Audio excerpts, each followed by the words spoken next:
Shut up and sit down.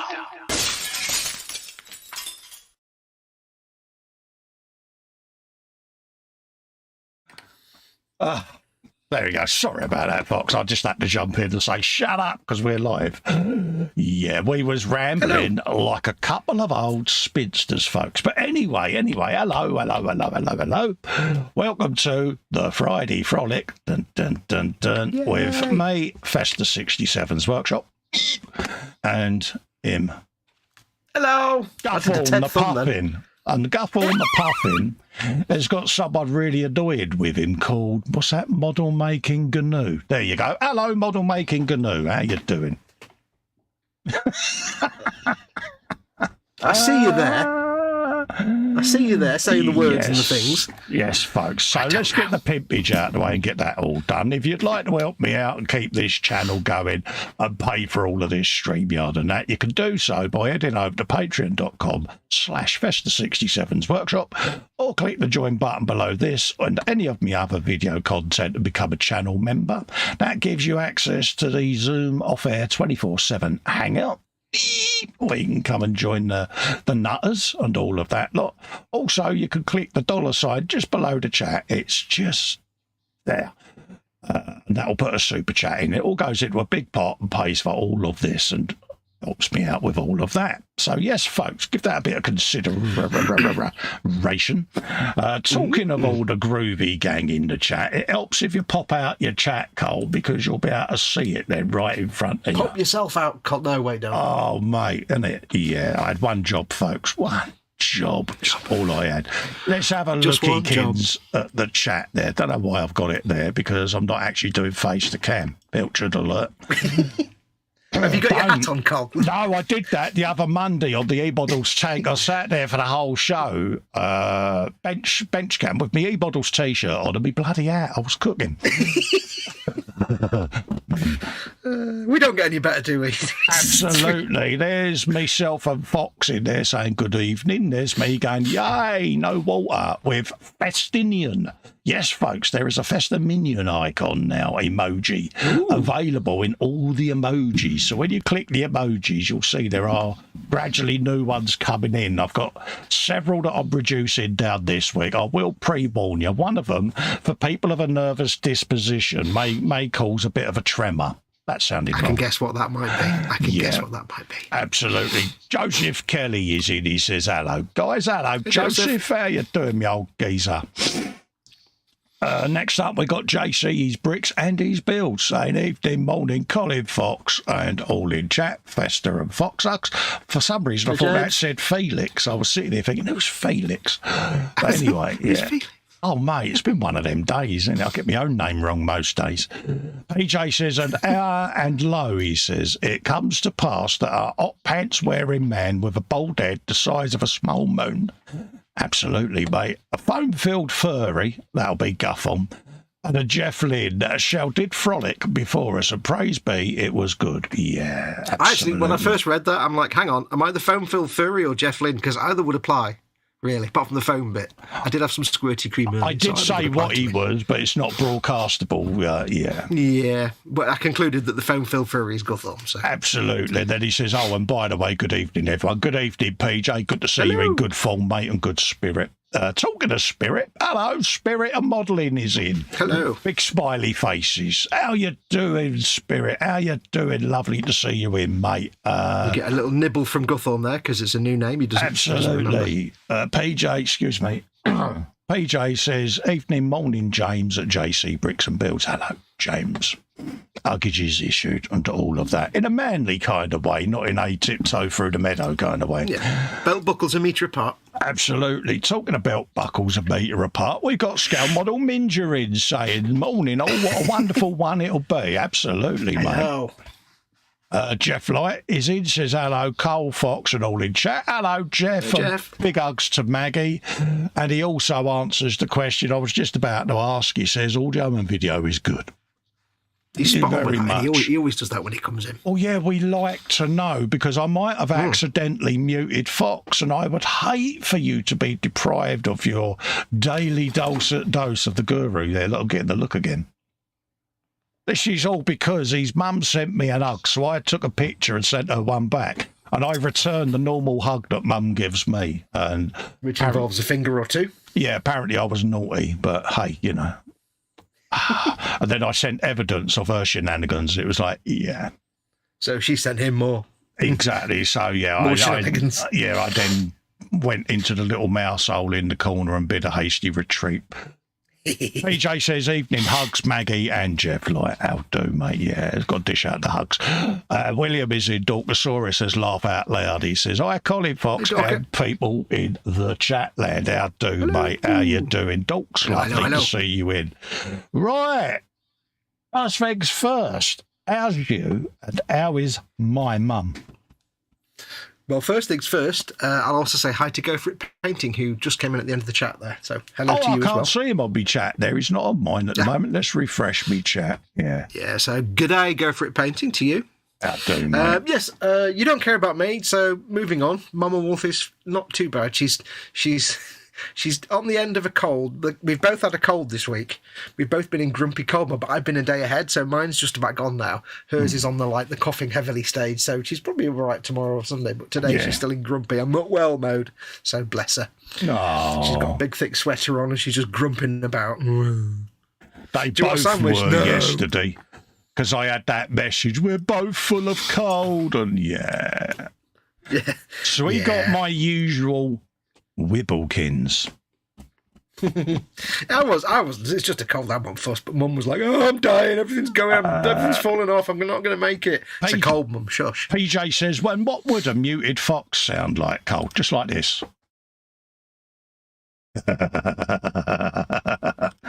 There you go, folks. That's what a muted fox. Don't make me give you Mama Wolf's hand gesture. Yeah, and there he is. Go For It Painting is in saying hello. Yeah, you do it.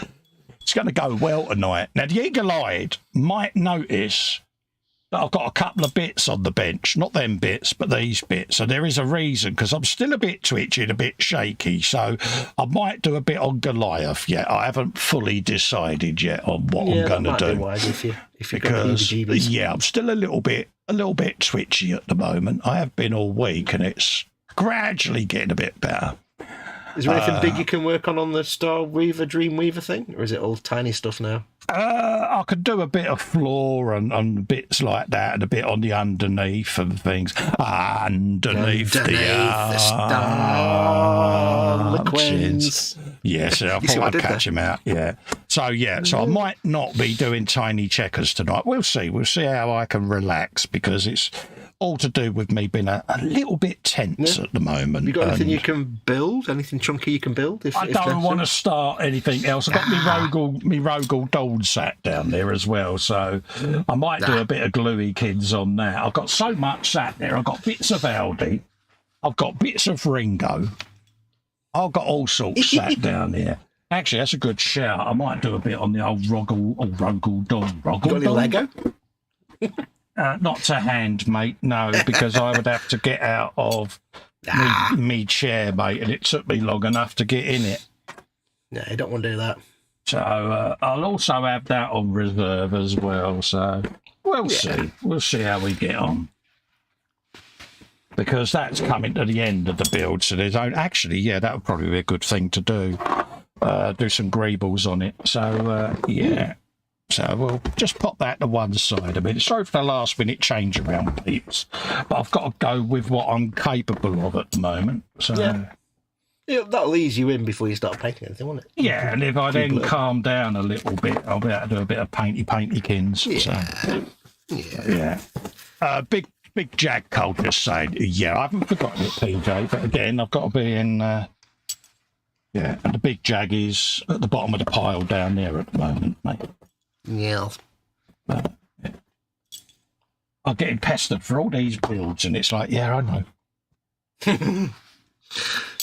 So, what are you doing, Fox, tonight, I hear you say? What are you doing, Fox? Well, I was going to ask you that, but after last week's 3-hour water feature, I thought, I was too frightened to ask, to be honest with you.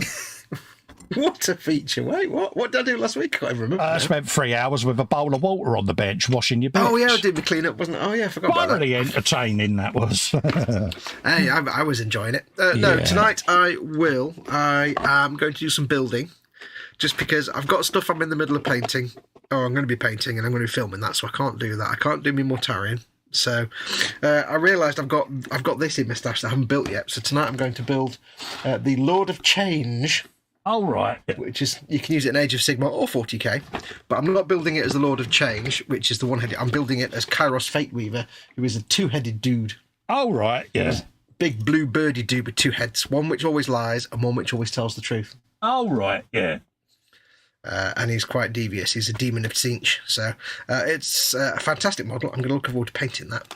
I've started getting like the big character models just because I want to challenge myself to some big character painting. So I've got him and some of the other ones to do. So yeah, you want to get into a bit of the old figure painting stuff, don't you?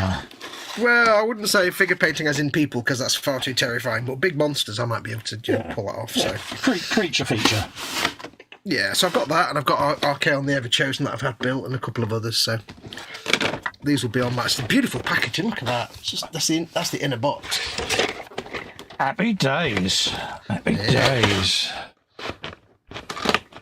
So I shall make a start on that. Here we go. Right, let's button that there. Let's. John Alex Scale Modelling is in. Hello, John. How you doing, Geether? He says, hi, Colin, Fox, Dorker, Daniel, Athol and Fox, he says in capital letters. I hope you're feeling a bit better, John. You know exactly what I mean, mate. Steve is in, says, good evening, all. Good evening, Steve. Steve. Dorkosaurus says, be back in a little bit. Got to go play with the puppy. She's rambunctious. I like that word. Oh, nice word choice. Rambunctious. That's a good word. That is. That's proper word, isn't it? Yeah, that just suggests a bouncy, lumpy, adorable yet ever so annoying puppy. Absolutely. With too much energy. And Athel Nichols in says, okay, I'll be the 13th to give you guys a like, but for me it's bedtime, so have a great show. Yeah, there you go, Athel, mate. You take care, buddy. Thanks for popping in and saying how doodly do. How doodly do. A doodly doodly do. That's really nice packaging. I'm loath to get rid of that box. It's just so nice. Yeah. So, anything else you've been up to this week, geez? No, I have prepared my Mortarian for painting, which I'll be doing. I'm going to be doing filming that. Oh, nice one. And I've been figuring out how to paint it. Yeah. And I've been looking at various options, and I think I've come up with a colour scheme for it now that isn't just the standard Games Workshop nice. He's supposed to be a demon Primarch of Nurgle, and yet the box art shows this beautifully painted, nice, clean thing. It's like, no. Oh, you've been watching Duncan then. No, he does the same style. It's all clean and nice. It's like, no, he's supposed to be like a Primarch, a demon prince of Nurgle, which is all about death and entropy and decay and disease. And that's not going to, I can't do it clean. So pustules and stuff. Yeah, and it's disease and entropy. He's not going to be clean. He's going to be I've got one of them up there,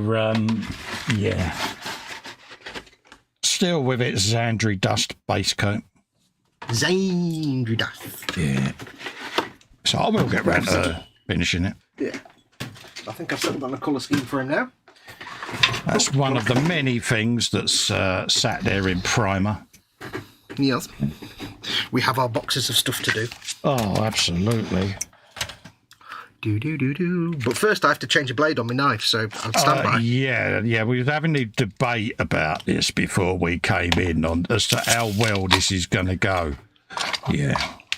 I feel it would be unfair to do this off camera, so people do enjoy me stabbing myself so much that I should do it on camera.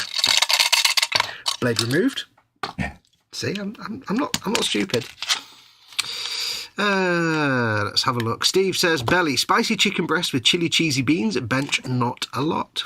Oh, chili cheesy beans. Chili cheesy beans. I'm still sad that the one place I found in the entire northwest of England that does poutine doesn't deliver. Oh dear. I've still never had poutine, and I want to try it. Just. What was I doing? I was having a bit of that. A little bit of that. Bit of that. And some of them. talking of which, then don't forget, folks, bench, belly, and beverage. Have you done that already? No, I haven't, mate. I was getting round to it, but I'd kind of forgotten. So yeah, belly, bench, and beverage, folks. What's in the bench? It's in the belly. What is your beverage of choice? Done. No injuries. What we got? Did you do Steve's belly and bench? Spicy chicken breast with chili, cheesy beans. Bench, not a lot. Good man. Yep. Did that one. Well, it's coming up the crimbo, isn't it? And we're all getting to that point. I mean, I'm desperately trying to catch up on all the projects that I started during the year, and it's really going well for me. He says sarcastically. Yeah. So yeah, I'm in that. Don't want to start anything new until 2024 because, yeah, I literally have. When I do a build, I have the parts of the kit in the box that the kit come in, you know, and I've just got a big stack of them there that are on the go, and it's like some are for filming, some are for lives, and I just need to play catch up. So you're a big stack. Absolutely, mate. Dorcosaurus says, well, the puppy didn't want to play. She just wanted her evening treats. Now I'm having peanut butter, cookies and milk. Ooh. Oh, nice one. Puppies should always get the treats. They deserve all the treats. Oh, yeah. Not some of the treats. All of the treats. Now, we have to say, because there's been a few puppies in various groups that people have posted up, and I don't know which is which now, so is it Dixie? Yeah, that's Williams, yeah. Yeah, in which case, have you got her a bandana yet? Because she needs a bandana. Yeah, that was the cutest of cutest puppy dog eyes. Yeah, she does need a bandana. She needs to be red and white band. It's got to be done. All day long, mate, the winner of the Puppy Dog Eyes of the Year award. Oh, God, mate. yeah. Big brown eyes going, hello. Please give me all the treats. It's me. I bought you How can your you not slippers. feed me? How can you? Do you want me to die of starvation? I fed you 5 minutes ago. I know, but I'm still hungry and I'm dying. Yeah, I got you your slippers. Okay. 10 and 11 is what I want. Right, let's have a bit of that. Yeah. Dee-dee-dee-dee. There you go. The tricky bit with doing these big figures is that, like, if you're doing like a tank or a vehicle, you don't need to really look at the part numbers to find them on the sprue, because you can tell just by what they look like. It's like, I need this piece of track. It's there. It's a piece of track. When you're doing a figure, it's just all blobs. You don't really know what anything is. 10 and You're a 12, big 13, blob. 11. So I did there. You're made of blobs. 11, 12 and 13. I've actually got to look for the numbers now. Steve says, I'm trying to talk my son into checking out Nuts Planets and Young's Miniatures to see if they are any cheaper as he's in South Korea. Nuts Planet, yeah, they're not too bad, actually. I've got a couple of their sculpts, you know, so it depends really on what's trending. If it's a current build, sometimes they can be a bit expensive, but if it's something that was released a year or so ago, then yeah, you can get them for decent prices. What's So I got my. Planet? They're a figure sculpt house. Oh, right. Do miniatures and things like that. Yeah. Cool. That's who I got my shield maiden from. Oh, right. Got you. I understand now. Oh yeah, they do very, very high definition sculpts. Yeah. With a high definition price on some of them. Well, yes. But it's one of them, you know, if you want the quality. I posted a video up the other day. It's of this company that makes 1/8 scale cars. Oh, right, models of cars. They make them like, either they'll make them on demand. If you say, I want a 1/8 scale model of my car, they'll do it for you. Yeah. But they tend to like Formula 1 cars and racing cars and stuff like that. And they're like, 10 grand. Yeah. 5 grand. Yeah. And they said, what's the most expensive one you've got? And it was a McLaren, a vintage McLaren. Yeah. 1/8 scale, and it was like £20,000. Yeah. And he said, okay, so the guy said, so if I've got my Ford Focus, right, I've got a knackered Ford Mondeo, I've got a knackered old Ford Mondeo. If I came to you and said, make me a 1/8 scale model of this with opening doors and everything, how much would that cost? And he went, between 50 and 150,000 pounds. Yeah. And he'd be like, wouldn't really be worth it, would it? But no. Not really, no. He said, we'd do it. We'd happily do it, but you'd be paying like 150 grand for it. Yeah, not for a full mundane. Yeah. Yeah, because a one-off, so it's like that's the cost of one-off or very small run and things like, wow. Yeah. Insanity. Right, I can't find part 12. Where is part 12? I don't know what it looks like. It's kind of wiggly.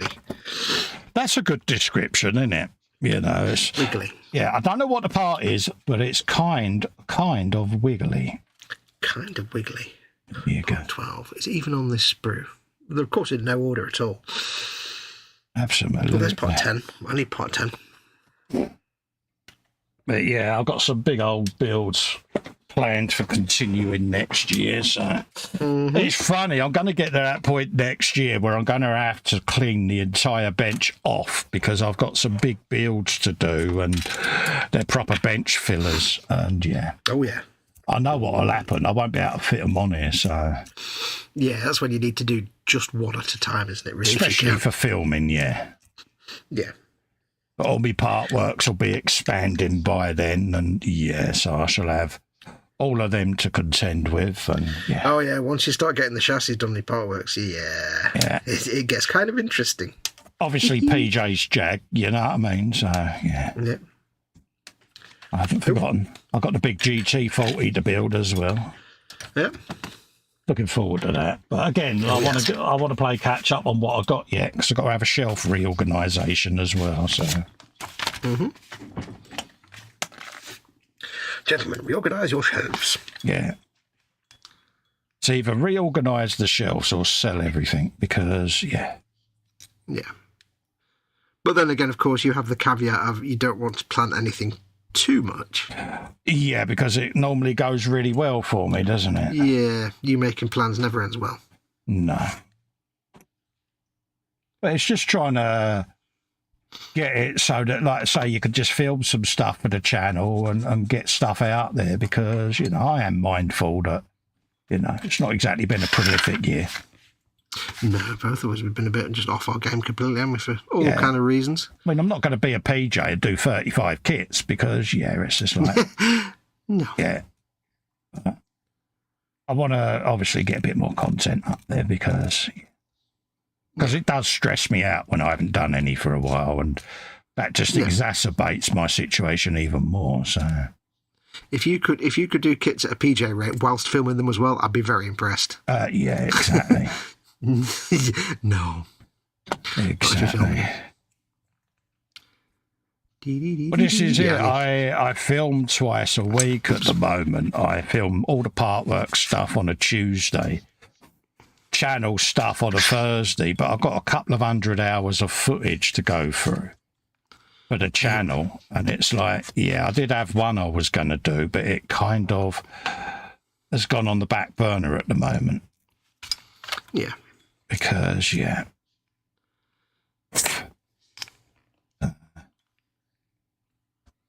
I'll probably release it at some point, but... Yeah.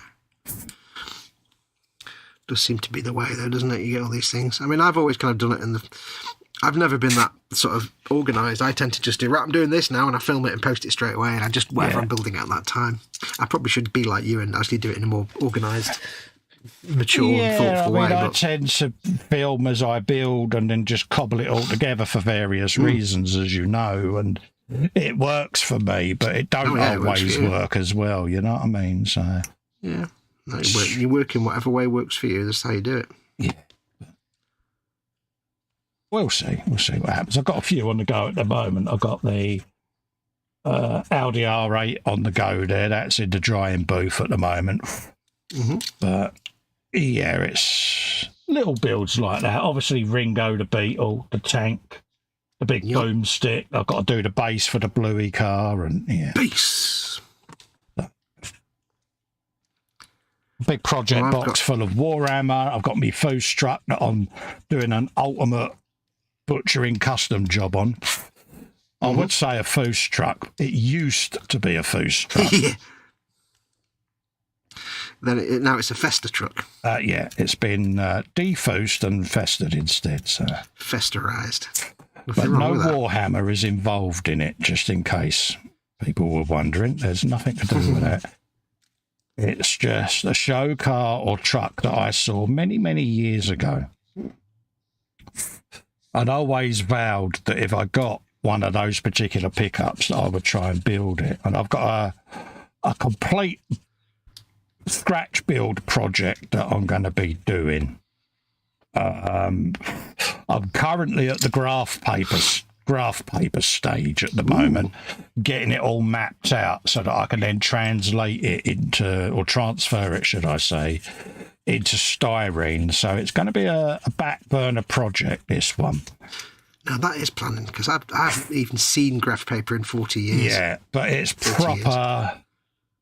It's proper old school scratch building, sheets of styrene and building it from the wheels up, so to speak. So I've been asked about doing some scratch buildery stuff, and it's been a good few years since I've done it. And yeah, so I've accepted the challenge. And well, it wouldn't be you if a challenge is unaccepted. Of course, exactly, but it's such an out there subject that I've gone for, and I've not seen a kit of this vehicle anywhere. It's not there, and believe you me, I've done many, many, many months of researching. Cool. So, yeah.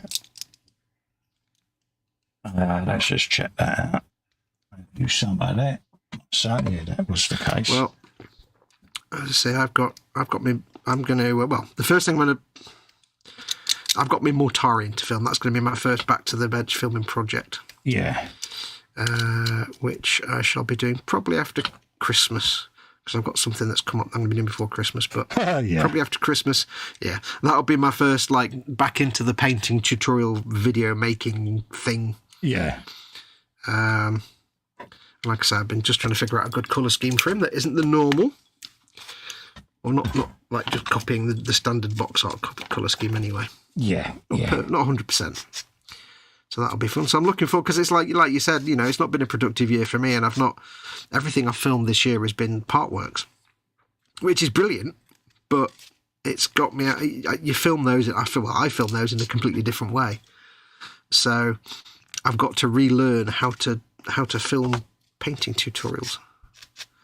So, and I've had this thing on the shelf. It's so much so that I've actually had a post-it note on my computer monitor for about 4.5 years that says Mortarian equals Derek Gutowski, who's a boomer. He's a member of the Boom Hut. Yeah. And he sent me a thing saying, hey, I hope you're going to be doing that Mortarian paint job soon, because I've got one and I want to know how to paint it. And that was about 4.5 years ago. So I wrote a note saying I need to give him a shout out when I do it. And it's been on the computer for 4.5 years. Well, so if you're listening, Derek, hello. Yeah. Your time has finally come. Yeah, many, many, many, many moons later. Yeah. Bobbins, Belly is a massive all-you-can-eat Chinese banquet. Beverage beers, bench almost finished the M4 high-speed tractor. He says, the meal was huge, I may rupture. You're sat there like Mr. Creosote, ain't you? It just the wafer thin. Just one little wafer thin mint. Yeah, Steve says, I've got the Shield Maiden and I have my eye on a couple of others. Absolutely, mate. Ross says, bench is a Revell 48 CH53 Super Stallion. Belly grilled chicken with garlic and mixed herbs. With roast tatties, Yorkshire puds, followed with Bramley apple crumble and Devonshire creamy coutard. PJ says, Fox mature and thoughtful in the same sentence. Who would have funked it? Yeah. I know, PJ. It shocked me when he said that, mate. I know. Trust me, I had to think about it for a bit, but I thought it was probably for the best. I would not saying I'll do any good at it. I probably failed at it miserably because I can't do mature and thoughtful. Hey, mate, don't look at me for inspiration. Neither can I.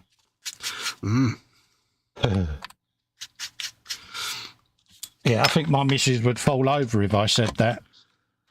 Well, she'd fall over giving you a gib slap on the way. Oh, yeah. There you go. Who would have known? Yeah. My mum is in one of those behaving herself modes at the moment, which has got me actually quite worried. Hang on. As well as you being in the good books with the missus, now your mum's behaving herself. Yeah, I'm still in the good books, mate. I'm telling you. How long's this? 6 weeks? Yeah, the thing is, I was saying this to Festa earlier on, right? I've got to the point now with this that I don't know if which confuses me more, right? Which I find more... I don't know which I find more unbelievable. One, that Festa's been in the good books for more than 6 weeks, unbroken. Or is that unbelievable, or is it more unbelievable that he's not managed to snatch defeat from the jaws of victory in 6 weeks and get himself out of the good books? Mate, I think honestly, I'm more surprised that you haven't.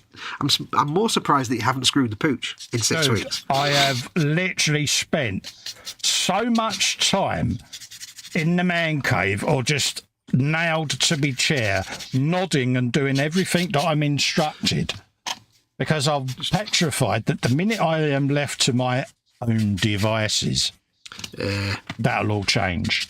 I think it's more impressive that you've not screwed it up. And I've been out in public as well, don't forget, and behaved. I know, none of this is natural. I've got a feeling I'm beginning to understand why I'm in the good books. So. Well, you've kind of said you think you know why, so... Yeah, so I've got a feeling that's what it is, and I think that's... So I don't want to rock the boat, because I've been mindful that she's still a little bit in shock type of thing over that. So you're mindful that she does know who you are, and therefore, of course, it could fail at any minute. Oh, so. Absolutely. I get reminded of the fact that don't lull yourself into a false sense of security. It isn't a permanent thing. So, well, because you're involved, because of course it's not permanent. Yeah, I have been reminded, but I'm it's a bit like having to get out of jail free card. You know what I mean? You're not going to use it too often, are you? So, no. And mine currently is in that pot, which is break glass only in the case of emergency. Yeah, ideally you wouldn't have to use it at all. But yeah. Yeah. But this is you were talking about, so yes. Yeah. He knows me so well. I do. Well, it's not like you're a 3-page book with a big thick card. We're both basically one of those books with 4 pages and they're about that thick cardboard. It's not hard to read. We're not complicated organisms, are we? No. Crap, which ones are these now? Which one's which? That's 13. She's a good girl. We was chatting about Christmas earlier on, you know, and I did a Christmas conversation without wincing. I know. Oh, really? I'm clearly not right, am I? That means you'll be on the way out then. Yeah. Of the good books. Yeah. Before you know it. I think so. It goes on that side. Which way around does this go now? So that goes like that. Especially as there may be a visit from a relative, and yeah. Oh God, it's not Winnie, is it? No. Oh, honestly, if it was Winnie, mate, do you think I'd be here now? I'd be on an island somewhere. Yeah, you wouldn't want to. How does this even begin to go together? What? Saying that, I do like seeing my aunt win, bless her. Yeah. But you always go up there with a sense of foreboding, going, "Oh God, what's she gonna do?" Or what has she done? But when you see this tiny little old lady laid there, you're like, "Oh, bless her." Yeah. Okay, all I'd say, don't let the innocent grandmother look fool you, folks. Yeah. No. Not for a minute. Not for a minute. Yeah. How's that? Oh, I see. Oh, I see. That's weird. See, Winnie is one of those people, right?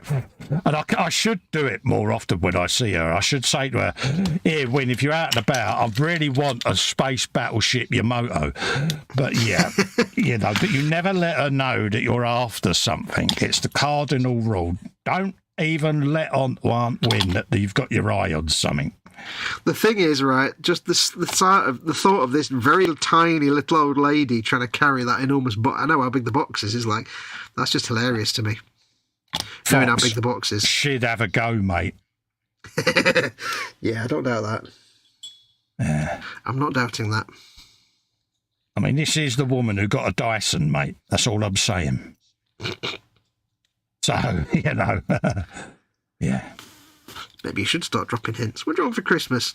Well. Yeah, have you been to Warhammer World, Win? Let's take you down there. Me and my mate Fox are really liking this Forge World resin stuff.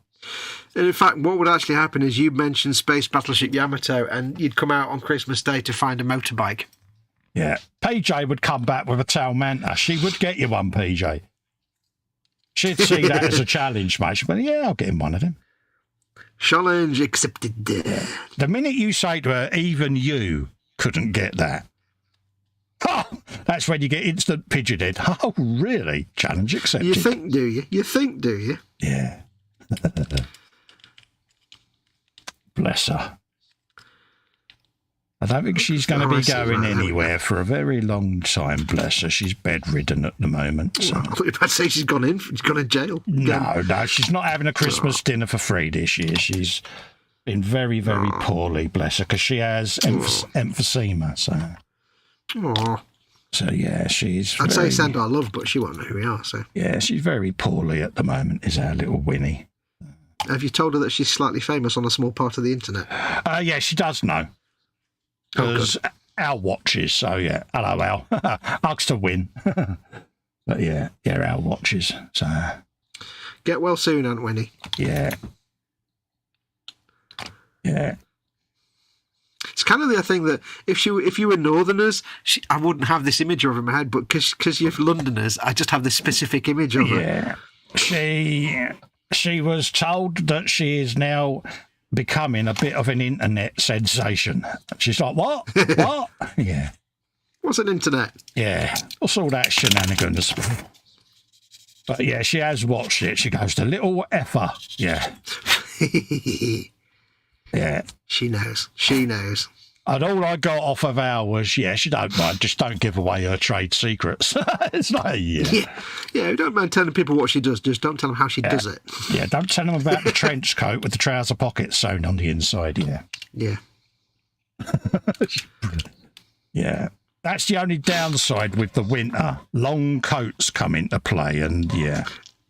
Yeah, she. You get for where me, that's that'd going. Be brilliant for her. Yeah. Yeah. We know where that's going. What the heck? Bless her. But yeah, get well soon, Win. But she's been battling emphysema for many, many years. She's got the oxygen bottle now, so yeah. Bless her little heart. But it's not taken her spirit. So she's still sitting there doing pigeon head and all of that lot. She's still got fight in her. You what? Yeah. Bless her heart. So my mum's up there over Crimbo, so yeah. So they're both together but contained. They're both together over Christmas. They are contained, yes. Yeah. They're not which I think is why it's been agreed to, because they're not going anywhere. I have said to Al that he can put all manner of locks and chains on the door to prevent any egress, but no, she can't go anywhere for probably a while yet, mate. Oh. Hopefully it's not permanent, but she is poorly bad, bless her. No, the world needs more Winnie. Yeah. Put it this way, mate, if there is something up there when this all is over for us all, if there's anything gold, silver, shiny or valuable, all I would say is bolt it down now. Yeah. Assume everything is takeable. She'd have the gates, mate. But no, all joking aside and not wishing that to happen, of course, but yeah. No. Bless her. But yeah, get well soon, Win. She's a cow bag, though. She really is. Honestly, knowing you like I know you, I could see you needing the oxygen bottle at the end of the day and probably you'd probably have an haircut exactly like mine, because you wouldn't have an hair left on your canister, mate. She would drive you to that point, mate. You'd be going, oh, God, this woman. But you'd kind of find it hilarious as well as absolutely exhausting. Oh, yeah. It's highly entertaining, mate. For me, it is. For how it ain't. He just goes, oh, dude, he says, it's driving me nuts. He said, I thought with your mum here, she said it would have been a calming influence, he says. I said, yeah, right. You didn't think that through, did you? No, he says. No wonder you was giggling. Has Al had kids? No. Oh, I was going to say, because if he had, he'd be like, I thought I got rid of all this nonsense when I had kids. No. Got rid of my kids, but no. No, he... yeah. So he's not having to live through it, a second childhood of some sort. No, being that we're live. He's had an eventful existence, and I'll leave it there. But yeah. No, he's not had kids, bless him. As much as he wanted to have children, his lifestyle wasn't pertaining for a family environment.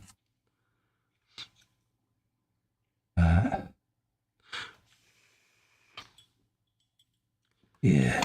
It's just about gone together. It's a very weird little thing. But even when he was fully into the MC life and that, he still would stand the yes mum, no mum. Yes mum. Yeah, our mums have a way of, no matter how tough we all think we are. Oh no, yeah, behind every tough man is his mother. Yeah, our mums will always bring us down a peg or two, mate. Mm-hmm. It is the way of things. It's the right way. Yeah. Even the toughest of the tough is terrified of his mother. Oh yeah. If she tells him off. It's that healthy respect, isn't it? Yes, Mum. Yeah. Of course. One, 2, 3, 4, 5. That's 5.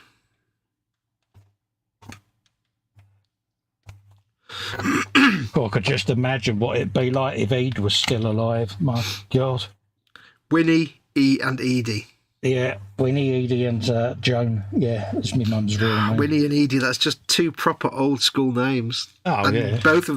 Both of which would strike fear into most men. Oh, yeah. Just the mention of those names, Edie and Winnie. Well, Ed, bless her, she was a dead ringer for the late Queen Elizabeth.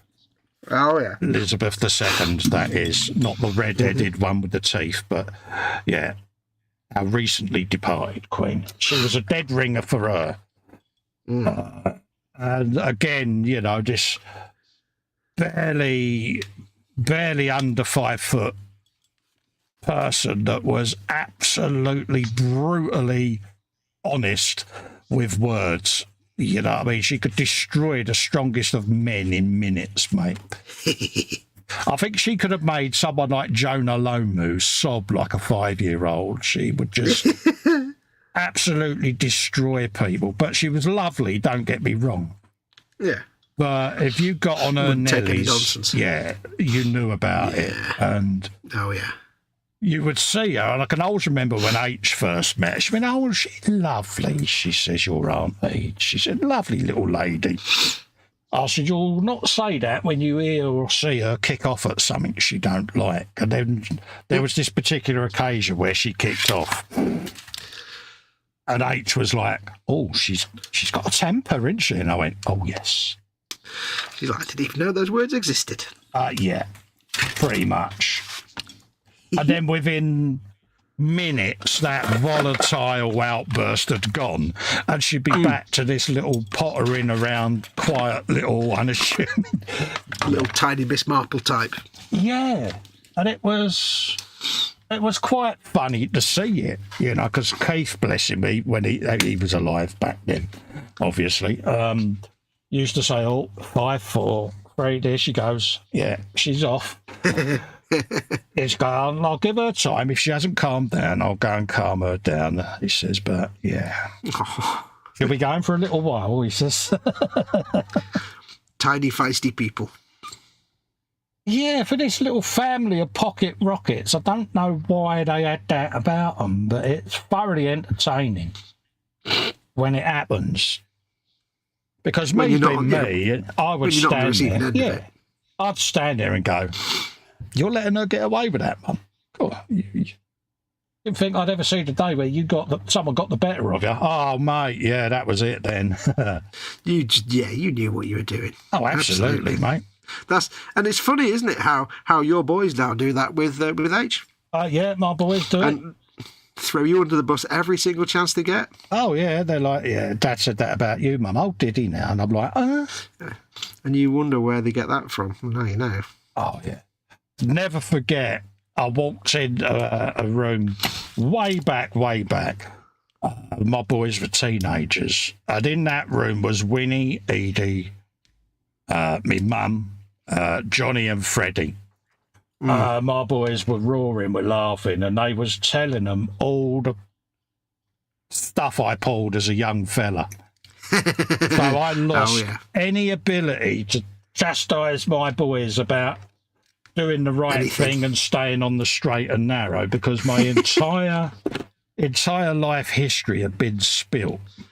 Yeah, they threw you under the bus big time. Oh, mate, yeah. And the one who enjoyed it the most, Winnie. Loved every minute of it. She went, oh, this is gold, she says. Look at him squirm. Yeah, come and sit with your Aunt Win, she says. I'll tell you all about it. And I said, yeah, when she's done, I'll tell you about her trip to the Arndale. You little git, you wouldn't. I said, I will. She said, but I'm their Aunt Win, she says. I can get away with it. I'm an old lady now. She played the old lady card, mate. I doubt the sad thing is, right, I doubt either of us will get to that age where we can actually do that stuff and pull the age card and get away with it. No. I don't think it's a shame that we'll never get to do that, because it seems like you get to that age and suddenly just do what you want. It's a generational thing, isn't it, as well? Yeah, because nobody's they're going to be like, oh, well, she's a lovely old lady. You can't really, I have said to Fox, because I'm due to go and see me mum shortly.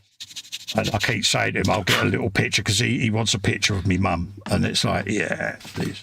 Be careful what you wish for, mate. I have said to him that I'll just post her up to him, but he politely declined that one. Well, she'd fit in a little box, fit in a little battle case, wouldn't she? Oh, yeah.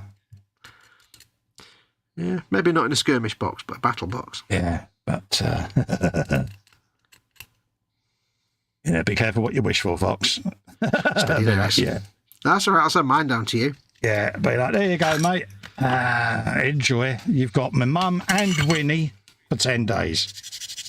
I know I would get the rough end of that bargain, but I'd send my wolf to you, but you'd have the easy option there. I would, wouldn't I? It'd be like, yeah, there you go, love. There's an iPad, a sleeping bag, a blanket, and a pillow. She'd be like, oh, I love you. You'd actually have to get her up first. That's the first 3 hours of your day wasted. Yeah.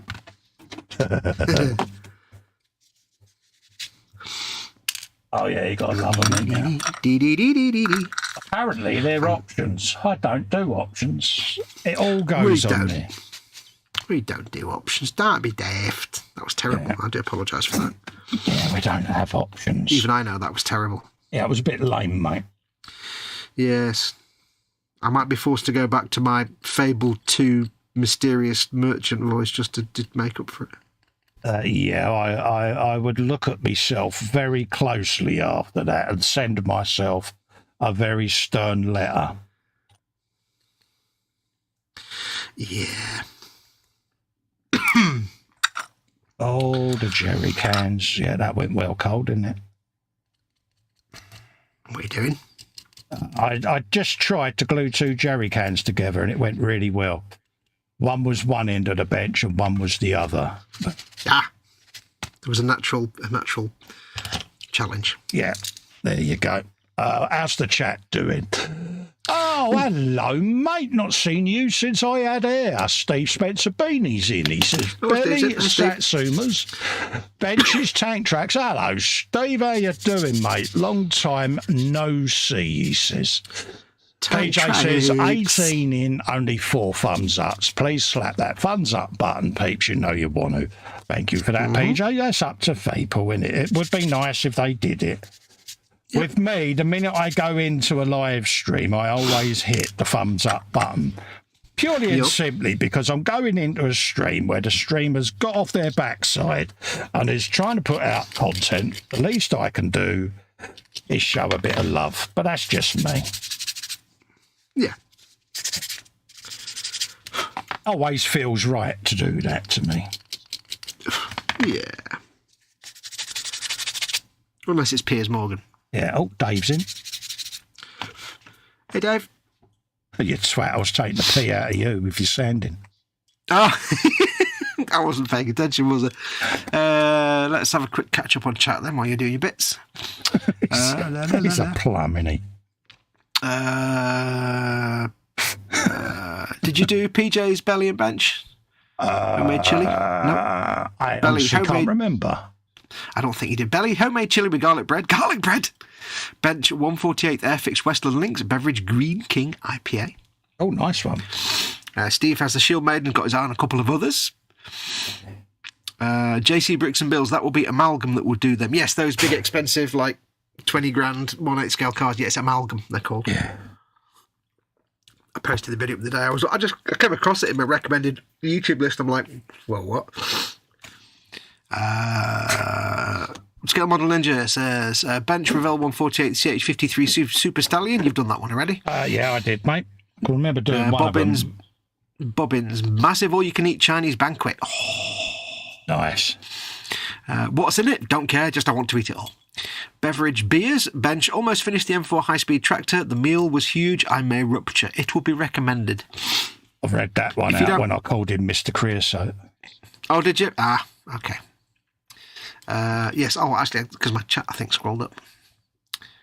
La la la la. Bobbin says, I'm now lying in bed, chilling out, and will probably fall asleep to the soothing tones of Festa 67's workshop and its well-spoken sidekick. Yeah, the well-spoken man. Hello, I'm the well-spoken man. No.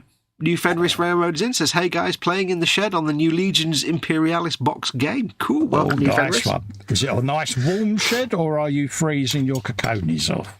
Yeah, always best to have a warm shed. Absolutely. I have been tempted by that Legion's Imperialis set. Not to play it, because obviously I'm never going to get around to playing any of the games. Yeah. But the idea of doing like Space Marines that are actually like as big as a grain of rice. Yeah. Or half the size of a grain of rice in teeny tiny, and Bane Blades that are like that big. Oh, right, yeah. It's like an epic scale Warhammer game, so you get like 4 Bane Blades in the pack, and remember that little one that Dave printed out and thought was a real Bane Blade? That was me that printed that out. That was you, wasn't it? Yeah. Like Bane Blade the size of a box of matches. Yeah. And troops at the same scale. Oh, be very tempted. Yeah. What was I doing? Yeah, that was... But I've got enough in my stash right now. I don't need to buy more stuff. Yeah, I'm kind of on a mission to try to build to get shelf space to store builds on, you know, so... I've got enough nonsense to be going on with for the foreseeable couple of years. But the thing is how often do we say that and then we go, yeah, I'll just get this kit though because it's on an offer. Yeah, or the new shiny comes out and you just go, woo! Yeah, you're like, I want that. Yeah. And you just can't resist because it's the new shiny, and you have a little bit of a trouser fizz. Oh yeah. Don't deny it, we've all had it. But yeah, I've got a few little side projects that I want to get on the go, so I'll try and be good, but I can't guarantee that it will remain that way. No. Have I managed to get myself out of that in a good enough way? I'm not the one you should be asking. Yeah, or was it a bit lame? Yeah, I think she might see it a mile away. Yeah. I've tried having it. Yeah. I don't think you'll get away with saying, but love, I didn't buy this. Some people sent it to me. All these boxes, all of them. Yeah, all of them. All these extra 10. I didn't ask. They just turned up. I can't send them back. It'd be rude to do that. Well, the excuse I used to use was, yeah, it's an E-Models build, love. But there's only so many times you can do that. Yeah, it's like, I didn't know E-Models sold 3D printers. Yeah, it's like, yeah. And then it's, is that also an E-Models build? It's like, yeah, she's getting a bit cynical now. I think she might have realised. Yeah. Yeah. Did you make the cardinal mistake of forgetting what lies you'd already told, and then? Pretty much, yeah. Yeah. No, well, now you're in the Weasel Society. We can teach you more effective ways to do that. Yeah, it's like, yeah. And again, being that I'm still in the good books, I don't want to undo any of that. No. He said that out loud, didn't he? I did. You're so optimistic, it's almost charming. I know. You'd think I would learn, wouldn't you? I don't want to kibosh it. Yeah, you just did, dear. Yeah. Yeah. Don't be like Festa. I need a small sanding thing. Oh, and a small strip of wood. I have one. I must find it. There it is. Here's what he prepared earlier. Yeah. Everyone's saying,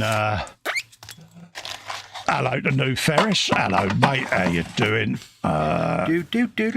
So, yeah, it's good to see you in, Steve. I was getting a little bit concerned about you, to be quite honest with you, mate. I hope we're finding you in a better space than you have been in. Yep. So, yeah. New Fenris says, yes, the heat's on and the scale is 6mm. Oh. So keep in mind, a normal Warhammer miniature is 28mm scale, and the Space Marines in that set are 6mm. Oh, that's tiny. Scale. They are. That's you basically got an entire Japan, army. Isn't it? Mm. Oh, yeah. So I have been tempted, just because you get like 4 Solar Auxilia Beyblades in it. It's like, oh, so cute. Yeah. So Beyblade you could fit on top of a Lehman Russ with space to spare. So adorable. No. Is it as cute as the chibi tank that comes with the chibi plane? Yeah. No. Because that is a special cute. No, because see, you're right. Because the thing is, chibi stuff has an inherent fatness to it that it does, doesn't it? Non-fat stuff. Yeah, it's why we like puppies, because they're small and round and fat. Yeah. When they turn into like a greyhound, you're like, oh, it's a greyhound. Yeah, it's like, yeah, it's all grown up now. Yeah. When it's round and kind of cute and fat, you love it. Bitty. This is a slightly more challenging build than I expected. Oh dear. No, in a good way. Also in a way that I can't find that bit. Where's that bit? Is it one of those Airfix starter fun weekend builds, or is this a build in a decent?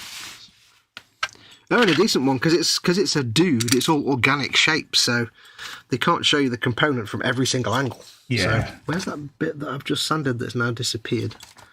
Which one is it? Have I lost a piece already? That'd be brilliant if I have.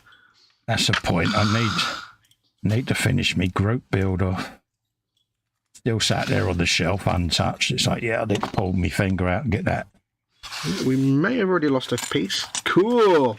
Always get that button. Oh, there it is. Now I found it. There we go. Yeah, so it's organic. So it's like they show like half a leg and a bit of a shin, and of course you have to kind of figure out which way round. Like this little bit here, it's not got a passable shape. Yeah. But try to figure it out. That's like that. You've got to figure things out using your brain folds. God. I know. God, yeah. Do they realise what they've done? They do not realise what they have wrought. Yeah. Oops. Is that supposed to go that way? That way, I think. The trials and tribulations of using one's brain folds. It's never recommended. Oops. I see. Right, there you go. That's better. So now I understand it. Right, okay. So that goes like that. Steve says, as GW closed Forge World, as when I click on Forge World, it sends me to GW. No, it's all under the one roof now, mate. It's all been merged. It's all just under gamesworkshop.com. See, that's where I went wrong. I paused for a breath. Yes, folks, it's all under gamesworkshop.com. Yes. Yeah. They now mark the Forge World things as 15 years and up.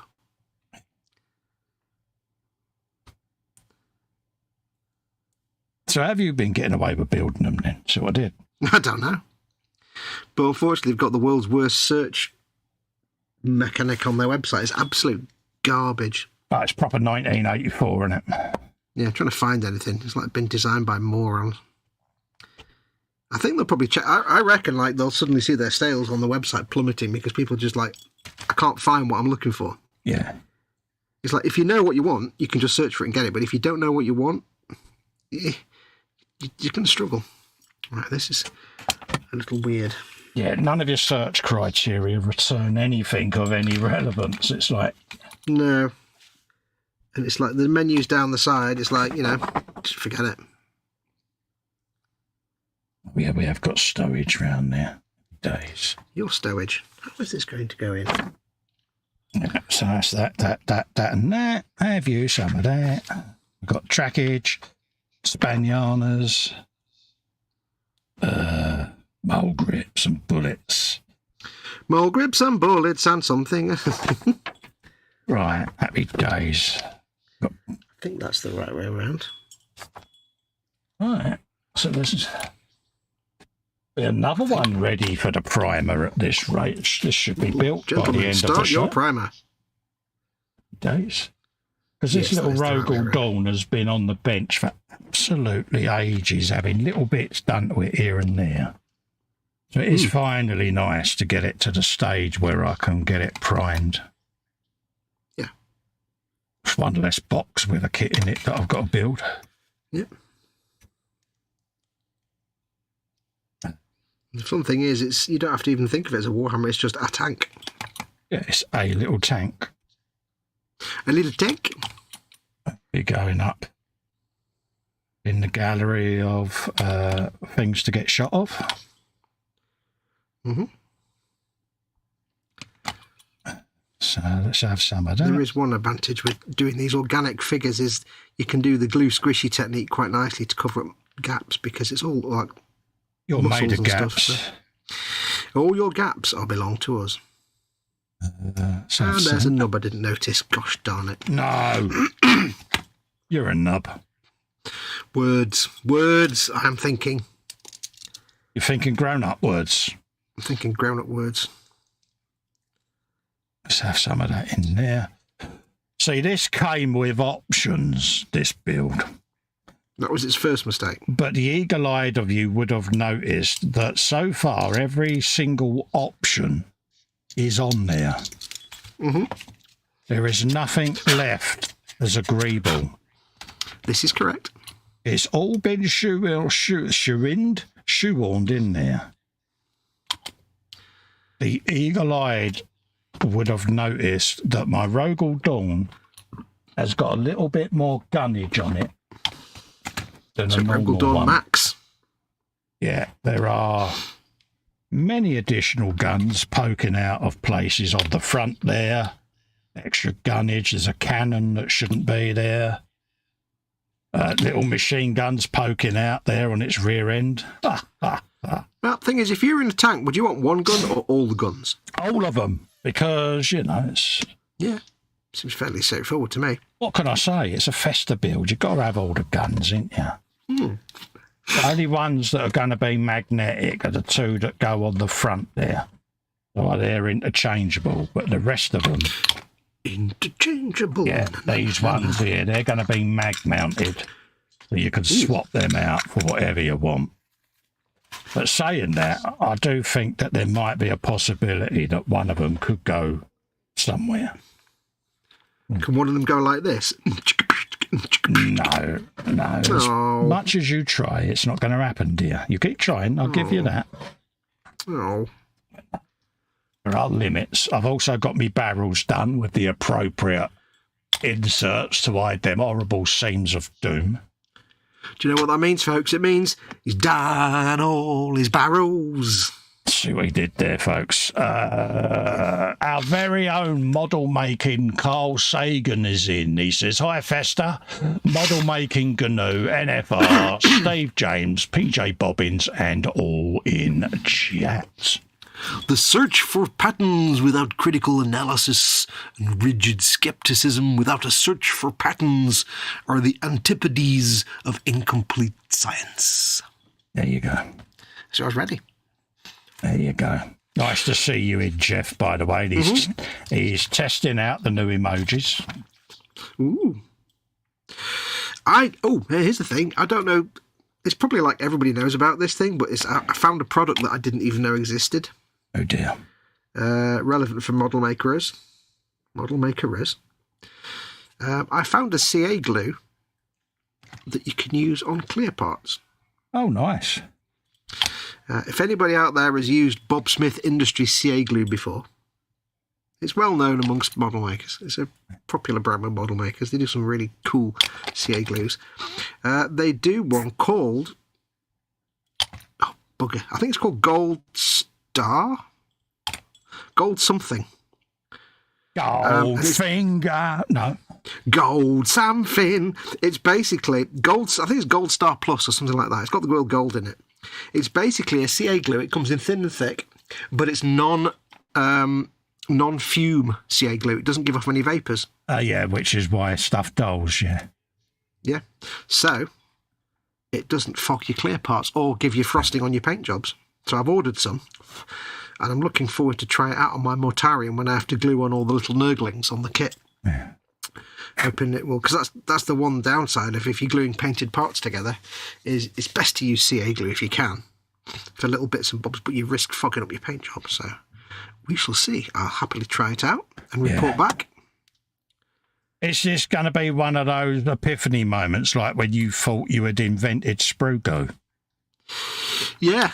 It's probably something that everybody knows about, but I'd never even heard of a CA glue that was like that before, and I was just searching for random stuff, and I'm like, wait, CA glue, because there are times when you want to like put something in place, like you want to install a clear part, but caliper glue takes ages, or PVA glue takes like overnight, and it's like I want to be able to glue it and do it in like half a minute. Yeah. And if this stuff works, it's like, oh, and it dries clear. It's like, oh, this will be fantastic. So I shall check it out and try it out. Get your bullets here. Get your bullets here. Oh, yeah, bullets. So many bullets. So I got that going that way. Like that. Don't know what that was. This guy's got, like, basically a mouth on his kneecap. Oh, right. Inside which is a claw. I suppose that's the place you're going to want it, isn't it? Yeah. I suppose when you've got two heads, one that always tells the truth and one that always lies and can see the future, it's not the most unusual thing about your body. Exactly. Basic thing with this guy is you can ask it the future and it will tell you with both heads, but you don't know which is the liar and which is the truth.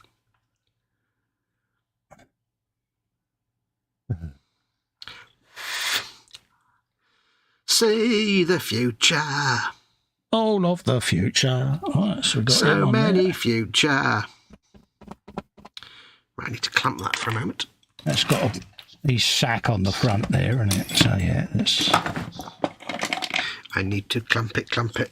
Let's just smooth his sack out and get that done.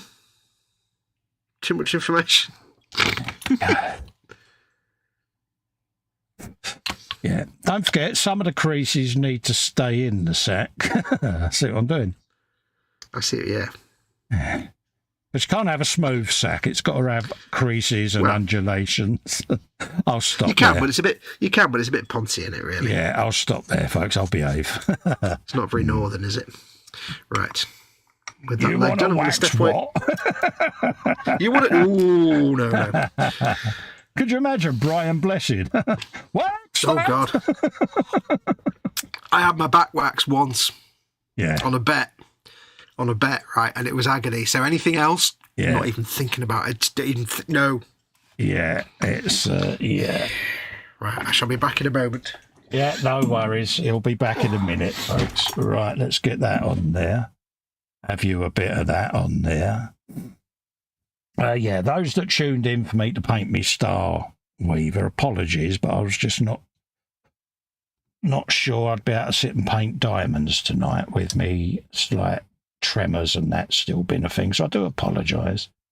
But also, let's just see something different. But I want to try to get as much different stuff on the Friday shows as I can, so I shall probably end up, rather than it be a dedicated this is the build I'm doing thing, it'll just be this is what's on the bench this week type stuff, because then I can just shake it up a little bit and have random stuff. So be prepared for that, because it could be something that I've 3D printed, or it could be something that I'm painting or whatever. So, or it could be a video build that I'm doing where I'm in the final assembly stages of a build that's coming out on the channel. But I don't want to sit for 6 or 7 weeks in a row doing the same build for you, because I don't think it's fair on you. It's certainly not keeping my brain stimulated. So there'll be a bit of that. So the Jag will have a couple of episodes. There'll be all my background builds that I'm currently doing. It might be that I'm building the base on the Bluey car, so then that might appear. I'm doing that this week, folks. Doing a bit of diorama building or a bit of foam cutting, like me wall that I was doing for the Ringo build. This is my little brick wall that I started, out of a bit of styrofoam.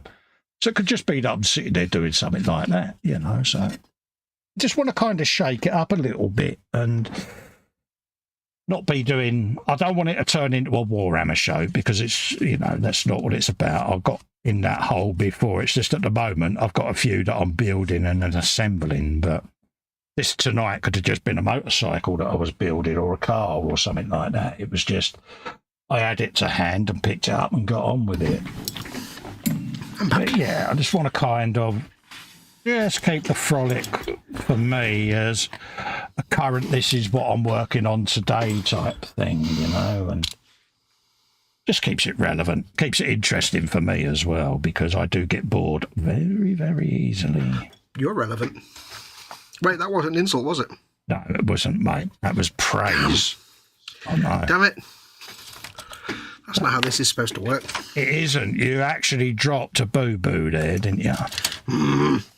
Need to up my game. I'm obviously losing my game there.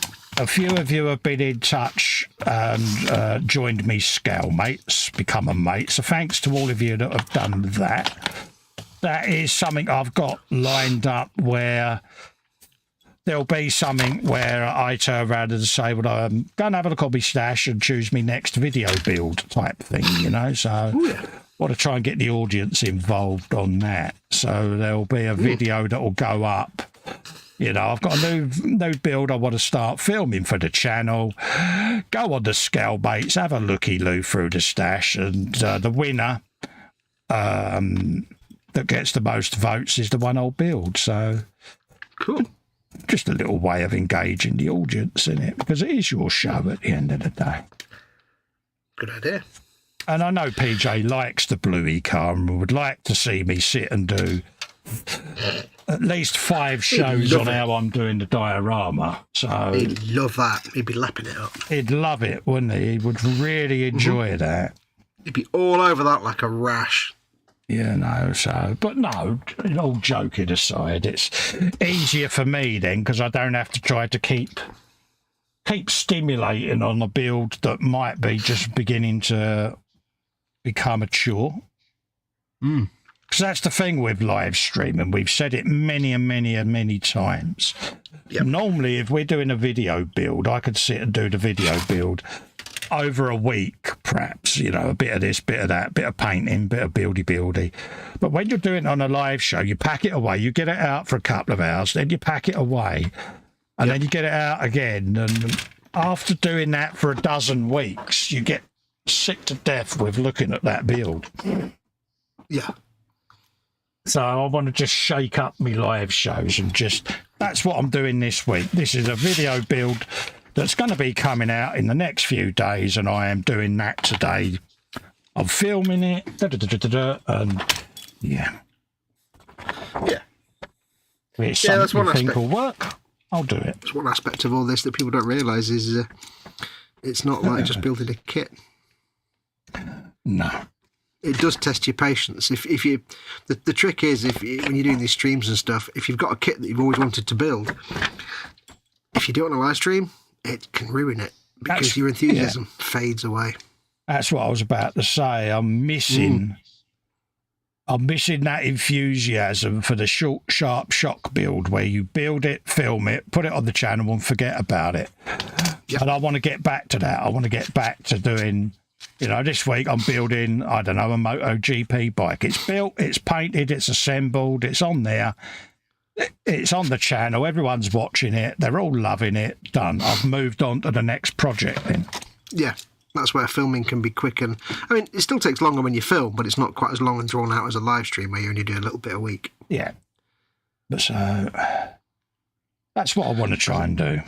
Yeah, if it's something you think will work in the chat and it'll shake it up a little bit for you, let me know, because at the end of the day, the last thing I want is people sitting there with their chin on their hands going, "Oh God, not this bloody Harlequin again this week." You know what I mean? Mm.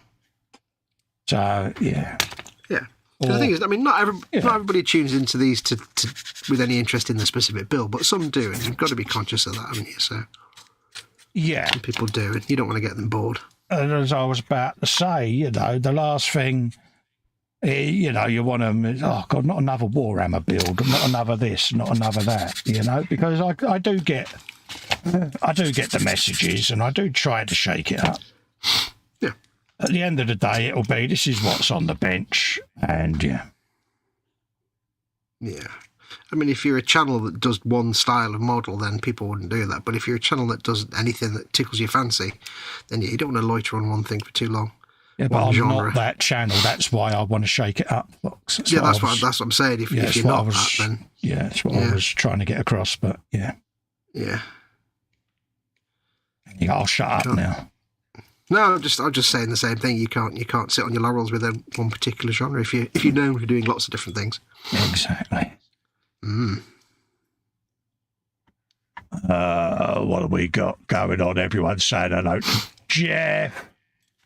Everyone's saying hello to James. PJ says brilliant. 19 in, 21 thumbs. Thank you, very glad for that, folks. Mm-hmm. It all helps. It all helps the channel. It helps get the video recommended and in people's feeds, and it helps me channel grow. That's what it's all about, is trying to grow me channel a little bit and get as many people coming into our little world of madness, because those that know me know I'm absolutely useless at self-promotion.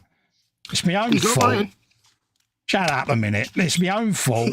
And, I am trying, very trying, but I want to try and make that change and just get a little bit more media savvy. Is that the word?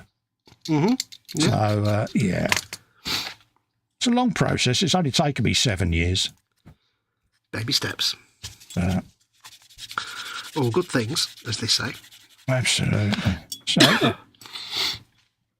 I think it'll work. I think, for me, I've got to look at ways to keep my mojo going, because as this year has been a bit scabby, my mojo is really struggling even now. Even now, I'm forcing myself to do live streams. I'm coming downstairs, I'm doing a live stream, I'm having a bit of grub, and then I'm going back upstairs because, real life and all of that. Yeah. But if I'm not stimulated with what I'm doing, I then struggle to motivate myself to do what I'm doing now, going live and that. And I need to change that for next year, because otherwise I'm going to fall out of love with the hobby. And I don't want to do that. I was very close to stopping this year because of real life. And then I thought, well, I've just got to make changes to keep going. And I've sounded out people that are close to me, and I do listen to your advice. You may not think I do, but I do. Yeah. And for me, it's just finding that happy medium on keeping going for as long as I can and changing things up to keep my mojo going. Steve won't mind me saying he put up a post, that's all, folks, recently, because he's got a bit disillusioned with the whole YouTube thing. And I get that, because I've gone through that myself this year.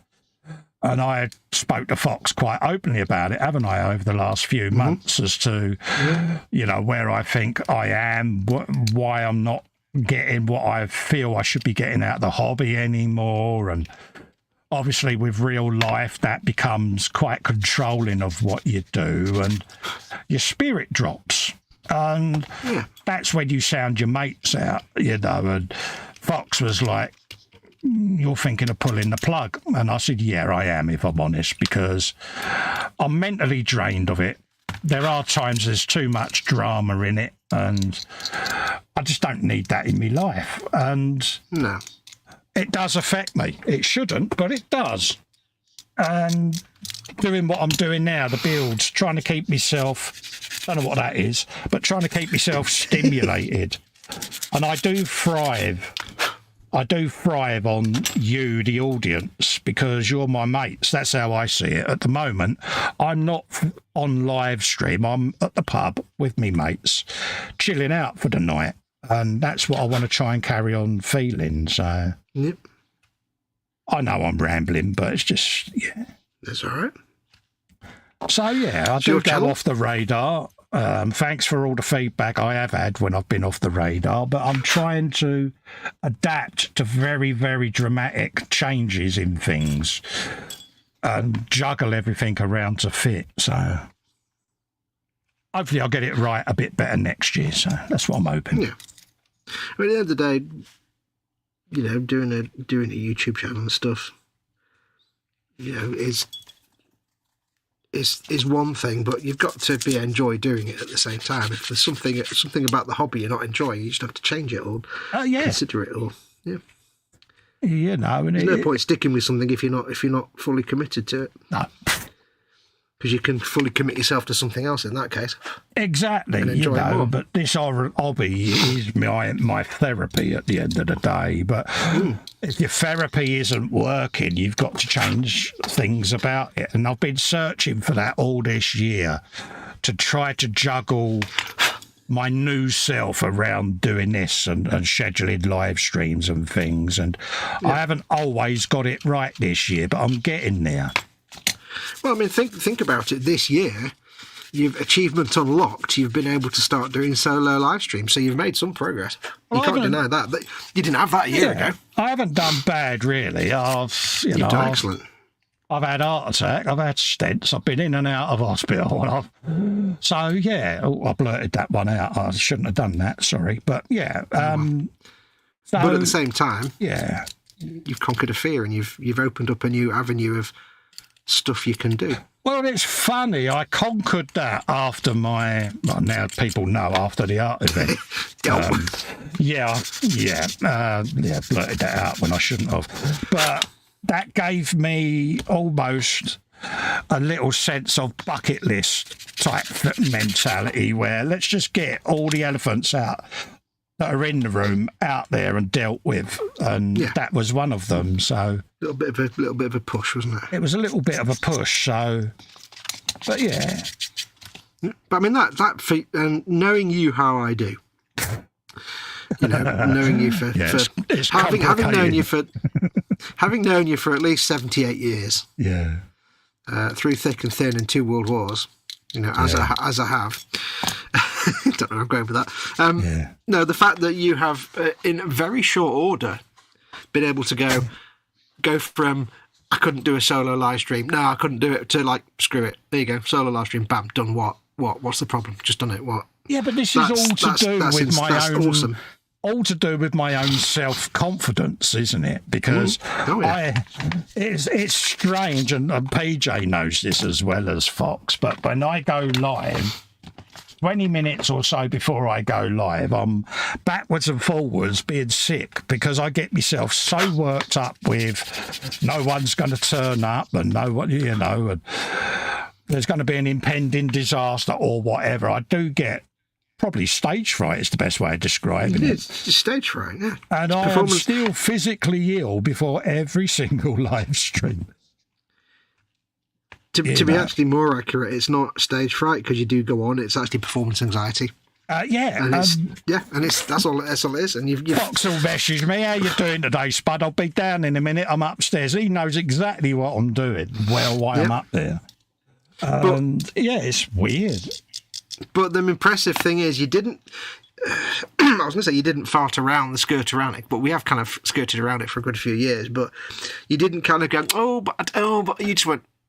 I don't want to say what you said because it's a rude word, but it's like, F it, let's just do it. Bang, there you go. Nah, blow it out, mate. Just go for it. Yeah. To now that you're actually doing, a E-Models Monday show, not only are you doing your own live stream on a Monday, by yourself, you're doing it on for E-Models, which is even more stressful for you. So more than impressed. You've come a long way in just a few months. James, mate, from E-Models rang me on Monday.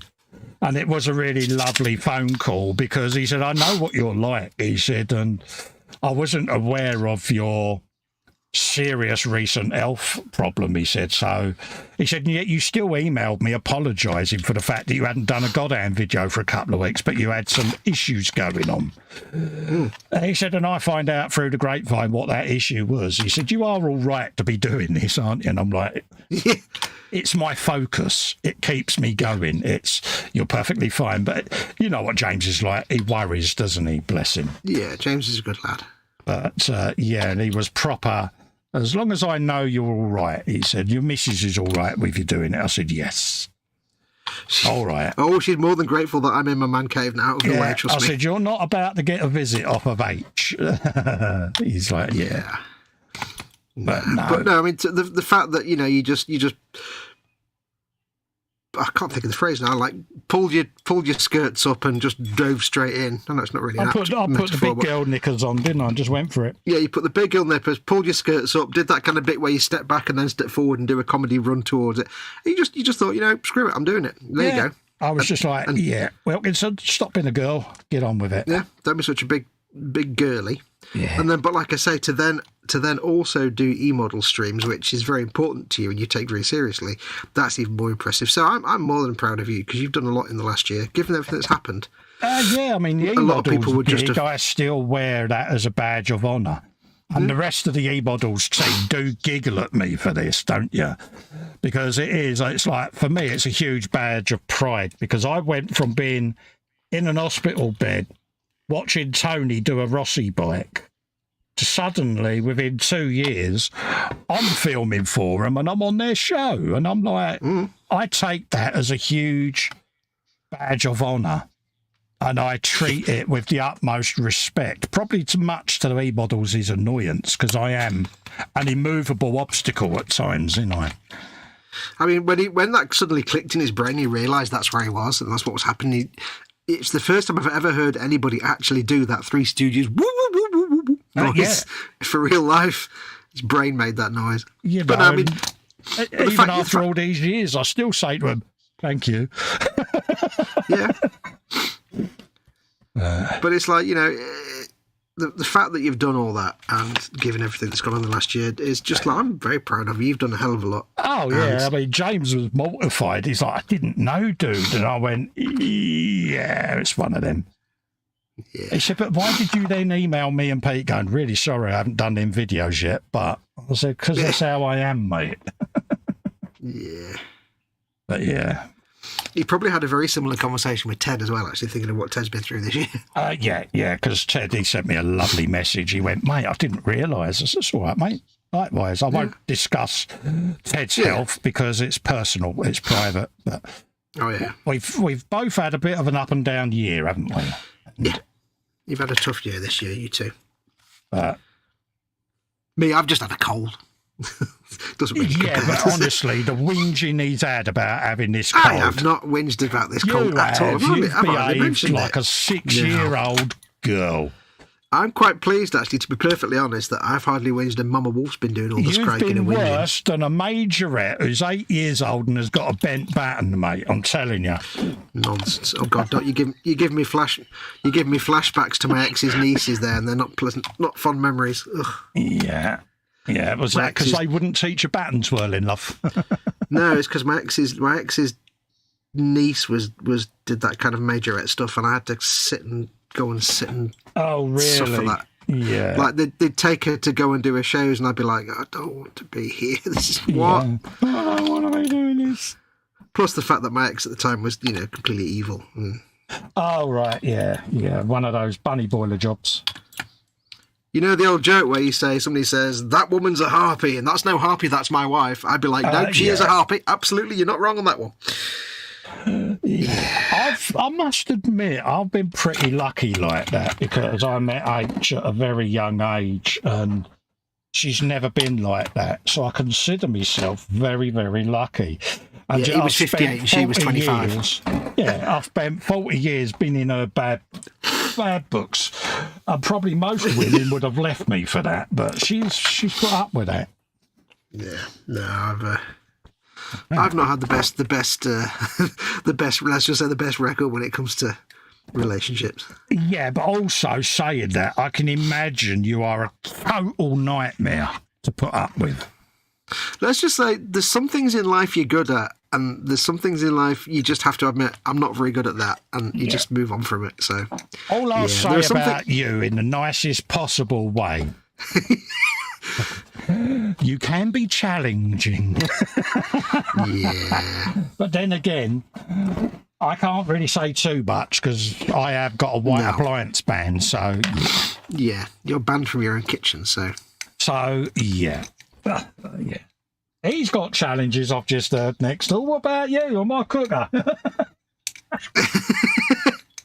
What was that? You just heard that? Yeah, she's just packing up and getting ready to go up to have a Yeah. Yeah, nothing that gets said in there is quiet or sacrosanct. She hears all. She hears it all, because I do talk really loud, don't I? So you do. Yeah. Yeah. Bless you, my child. I cleaned that up as well, what she said. Yeah. Right, I love the idea of these like critical voices coming from off stage left. What are you on about? Yeah, and a bubble. Yeah. I know my place. Yeah. As Ronnie Barker famously said. Yeah, I know my place. I know my place. We don't need any of that.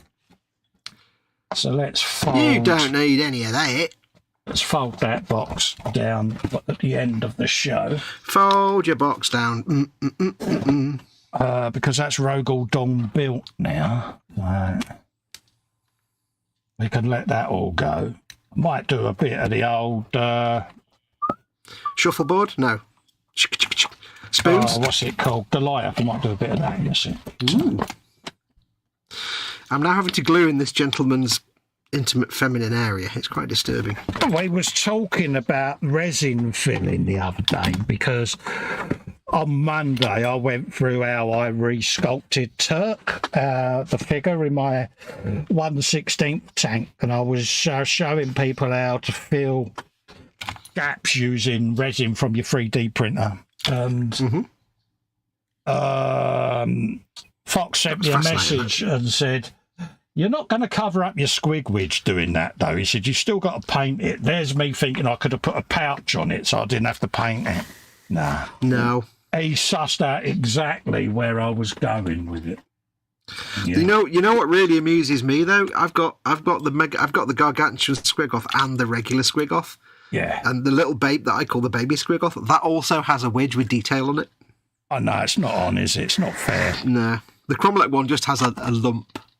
It doesn't have doesn't have the actual, specific details. As a representation of what one may or may not look like. It has a hint, a suggestion, perhaps. All right, let's pop them in there. Pop them in there. Get me glue out the way, and we'll have a little bit of... Get your glue out. A little bit of painty times to wrap up, I think. And I'll do a nice little bit of easy painting on my... How does that go in? That goes in... Let's get that all out. Apologies for my nebulous jiggling going on underneath there. Jiggle physics, what? God, I remarkably didn't fall out of my chair stretching for that. 10 points. Well done. Didn't he do well, ladies and gentlemen? Didn't he do well? Yeah, let's just stand up for a minute as well. Being that it's 1:30, I thought I'll have a quick stand up, because why not? So we got that going on there. Let's move all the soldiers out the back. It's a very odd fit around his gentleman's area. It's not a very good fit at all. Fenrisian grey is what I'm going to go for. That's such a nice colour. Isn't it? That whole Fenrisian grey, rust grey, the Fang triumvirate is such a nice colour set. Absolutely. He's just named two of the colours of the three that I've already used. Good man. Yeah, that's good proper Space Wolves colour set, that is. Yeah. That's what we've been up to. So we'll give that a shaky kins and we'll just do a little bit of... Yeah, a bit of that. Oh, don't like it when the leg falls off. Oh dear, look at you with your falling off leggykins. He's got a poorly fitting intimate feminine area, this gentleman. Where's it gone? Where's it gone? Is that the one? Might require a little bit of clean-up. The one I want.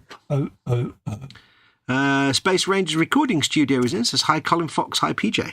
Hello, geez. How you doing, mate? Hello, hello, hello. Lovely to see you. Lovely. Actually filled itself in. That's good. We like that.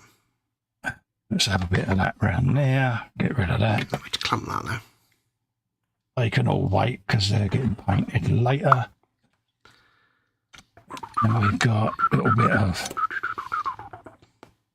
bit of grey to go in there. So that's a little bit of... Get a bit of that in there. Like that. And just clean the brush off a little bit. There you go.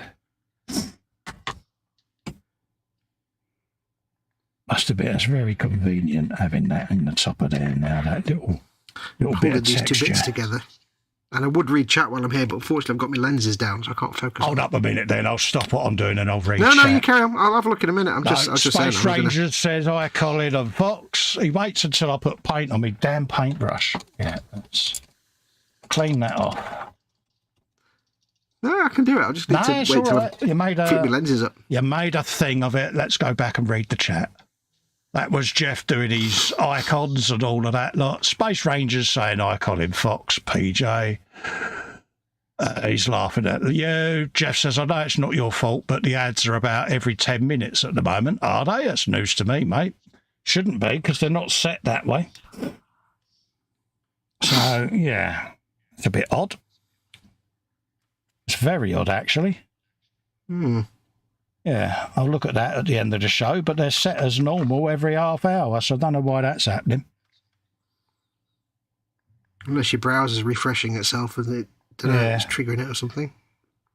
Because the settings are the same as every week, mate, because all we do when we put a stream up is reuse the previous week's setting. I'll check it at the end. Make sure your browser's not reloading it for some reason. I don't know why it would, but it might do. Yeah, it's an odd one, that, mate, but thanks for highlighting it, mate. But like I say, there, it is totally beyond my control because I literally have it every half hour. That's it. So I don't know why that's happening, mate. Very annoying because, yeah, at the end of the day, you know, always something. Yeah. Mm-hmm. Yeah.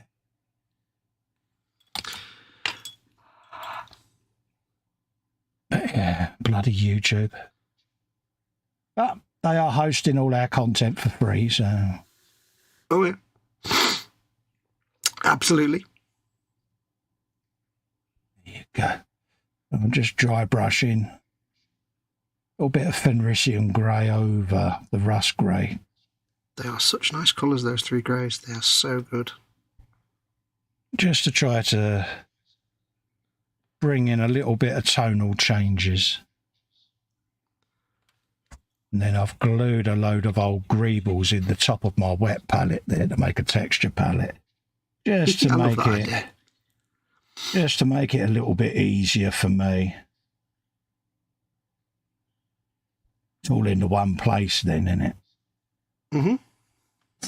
There you go. You just start building it up bit by bit by bit. That will have to do. Space Ranger says, yeah, I don't see any ads. Yeah, it might be a local thing with you then, Jeff, because, yeah, Space Rangers and that, they're not seeing it. So might just be your browser needs a little refresh, mate. Yeah. For some reason, his browser refreshes itself. It kind of restarts the clock. Yeah, so apologies, mate, but my hands are tied there, mate. Literally, it's set the same way as normal. Adverts to be played every half hour, so I really ain't sure why that's happening, mate. Fill that a little bit, I think.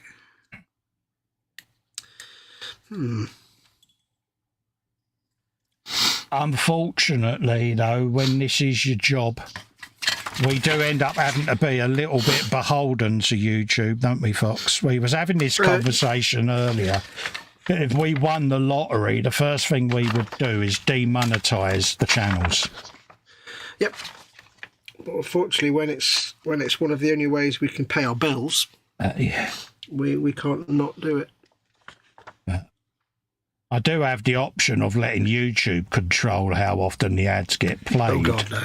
But none of us enable that because it would be constant. But that would be just the worst thing ever, wouldn't it? Yeah, I shall recheck the stream settings when it's ended. I can't do it when it's live because if I adjust anything, it'll kill it. But yep.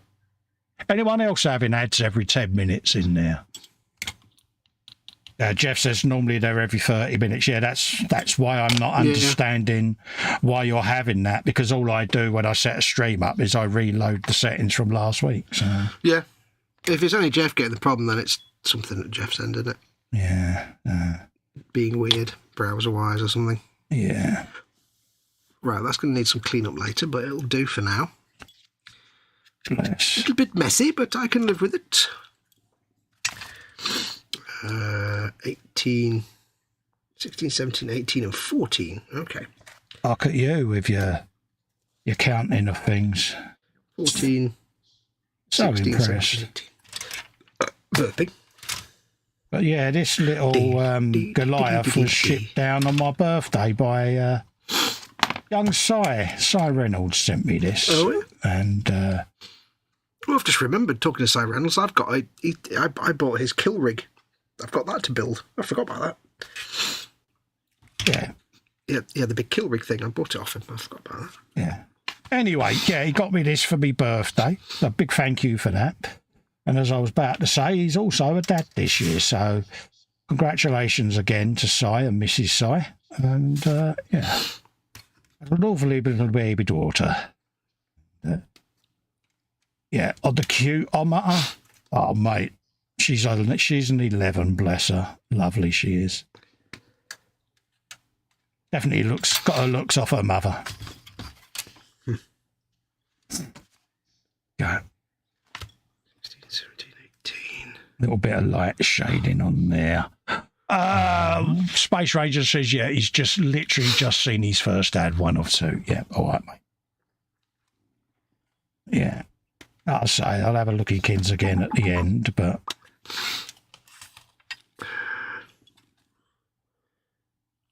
17.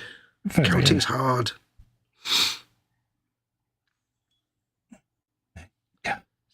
17. Other sprue.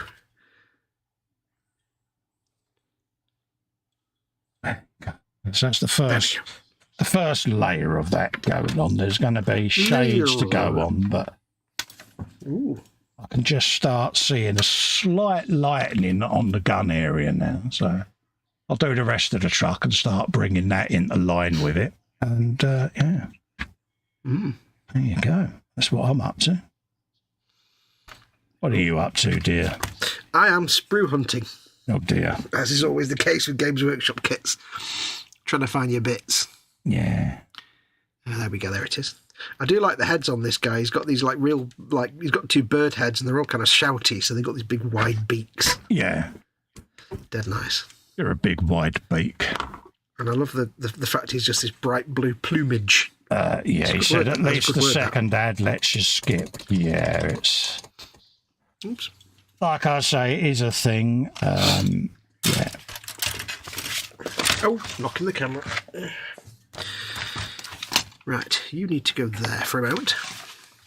But yeah, they have the super ballistic option where you could let them take charge of it. And yeah, we all make sure that you never check that option because, yeah. That'd just be garbage. One of those lovely things that was bought in, and then we was told about it, wasn't it? It was like, oh, thanks for that. Mm-hmm. Yep. A bit like that annoying love art. Live reactions, it's like, yeah. The one that gets in the way of the comment at the bottom of the chat. Yeah, it's like, yeah, once I found out how to get rid of that, it's like, yeah, that's gone. Yeah, because it doesn't actually relate to a specific comment, so. No. Such nonsense. Dee-dee-dee-dee-dee-dee-dee. Space Ranger says, nothing wrong with ads, you've got to make money. Exactly, mate. I mean, I watch Formula One, MotoGP and that, and they've all got adverts in them, so at the end of the day. Much as we'd love to not monetize our streams and content, we do have bills to pay, so... Like Colin says, unless we win the lottery... Say that again. Unless we win the lottery, and we don't need it anymore. Oh, that's the first thing I would do, demonetize the channel, because I do find it invasive. The amount of control that YouTube tried to have on you. Yep. And it's always been something that bugs me. I mean, I didn't want to do Patron or monetization, but when I had to take retirement, I lost my income. It's that simple. So to sustain and enable me to do the hobby, unfortunately, I have to be monetized. Yep.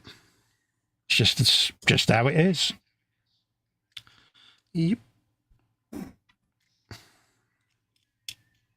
And it's funny, we don't make a massive amount out of it, let's be honest. No, you know, really. But it helps. And at the end of the day, you know, we're making content. We're both the kind of person that we're not actually doing this for the money, although we are. We're not doing it because we want to get rich. We're doing it because we want to do it. But at the same time, we kind of have to earn income from it if we can. Yeah. But at the end of the day, it's, you know, we're doing everything we can for folks, and we're not charging people for it, so it's good free content. So every little helps. Exactly. We're not those YouTubers that do it just purely to get money out of it. Oh yeah. Money's just like a bonus. Yeah. Smash that like button. Yeah. Smash that like button, like and subscribe. But yeah, it's difficult. It's finding a happy medium as well, isn't it? Oh, yeah. You know, I had a huge bottom lip when this all first started. Oh, yeah. Because I was, you know, I wouldn't say pilloried, but obviously people were asking in the nicest possible way, don't get me wrong. But as a host, you can't help but take it as a criticism. And you try to find a happy medium, and I've got the lowest possible ad setting that you can have. So I barely scratch anything from it, if I'm honest. But I'm mindful of the audience. I don't want to pee the audience off. No, but there's also the other, the other side, of course. No, go on. No, you carry on, mate.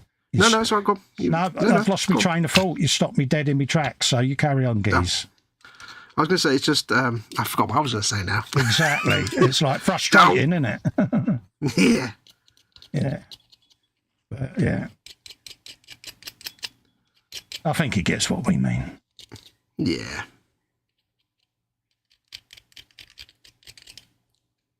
This is one of the other things I've felt or been thinking about the last few months is stopping the monetisation. But it's like my missus said, well, then you've only got a couple of years left in the hobby then, ain't you? She said, because how are you gonna continue? You know, and she's bang on right. It's what allows us to do this, basically. It's without it, I'd have to go off and I'd have to, you know, go and get a job. Well, I can't because I'm caring for Mama Wolf, but I would eventually have to go and look for a job. Yeah. And, you know, work, and you'd be knackered. Oh, yeah. You know, well, like I say, you know, luckily now I can solo stream and try my best to try to keep things going a little bit, but... Yeah. But yeah, it's one of them. it's what allows us to do this, basically. Without it, we wouldn't be able to do any of this because there just wouldn't be the time, nor resource, nor basically desire. There'd be two other stuff we'd have to do instead. Yeah, So, you know, I'd have to break out the hot pants and show a bit of leg on the street corner, and how well's that going to go?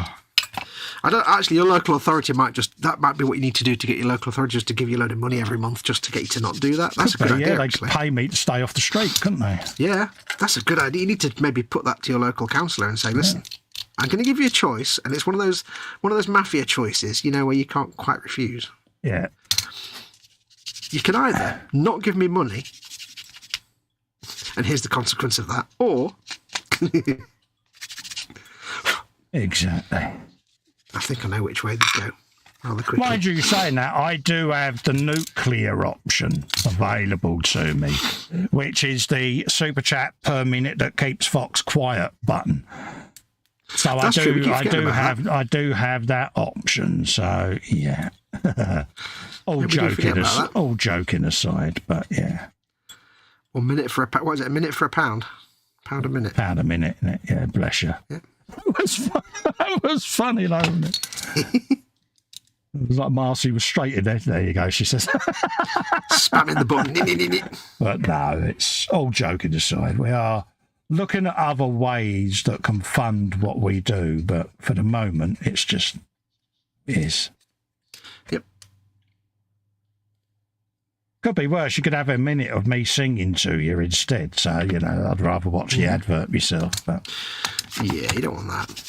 But for us, it's frustrating because if we was doing something like a giveaway, you need to make sure that everyone can see what's going on and are not the victim of an ad break. So it really has hindered a lot of that side of things, hasn't it? Mm. Yeah. So that's why I try to keep mine at a dedicated half hour. But I'll look into it, Jeff, and see what's going on, mate. Thanks for the heads up.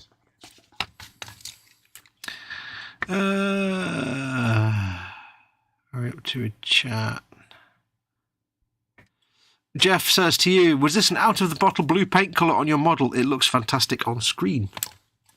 Yeah, it's a bit of a blend of rust grey and Fenrisian grey as a mid-tone that I'm going over. And then this is then going to get an Agrax Earthshade over this. And then I should go back over and then redo what I'm currently doing just to retouch it up. So, yeah, it's just different panels are getting a bit of a dry brush in the centre. Pretty simple technique. Those three colours together do work so well as a triumvirate, don't they? They just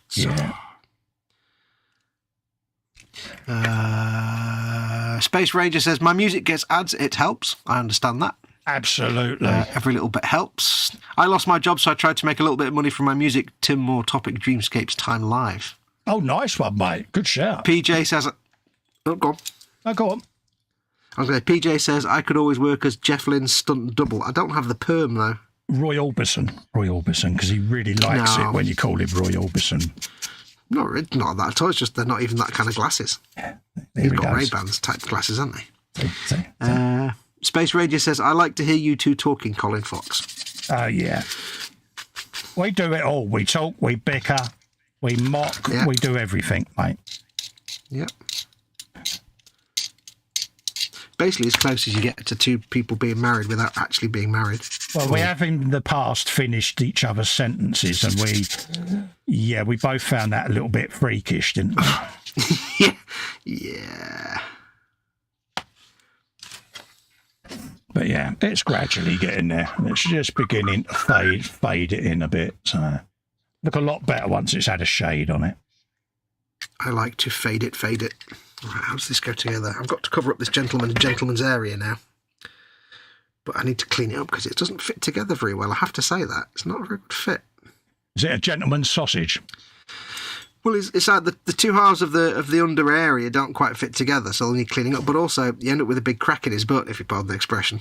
Oh, between the tail going to and have to go in with the massive Opti visor and the sprue goo, mate, and sculpt. You've got to sculpt a weird. Yeah, well, I'll get some.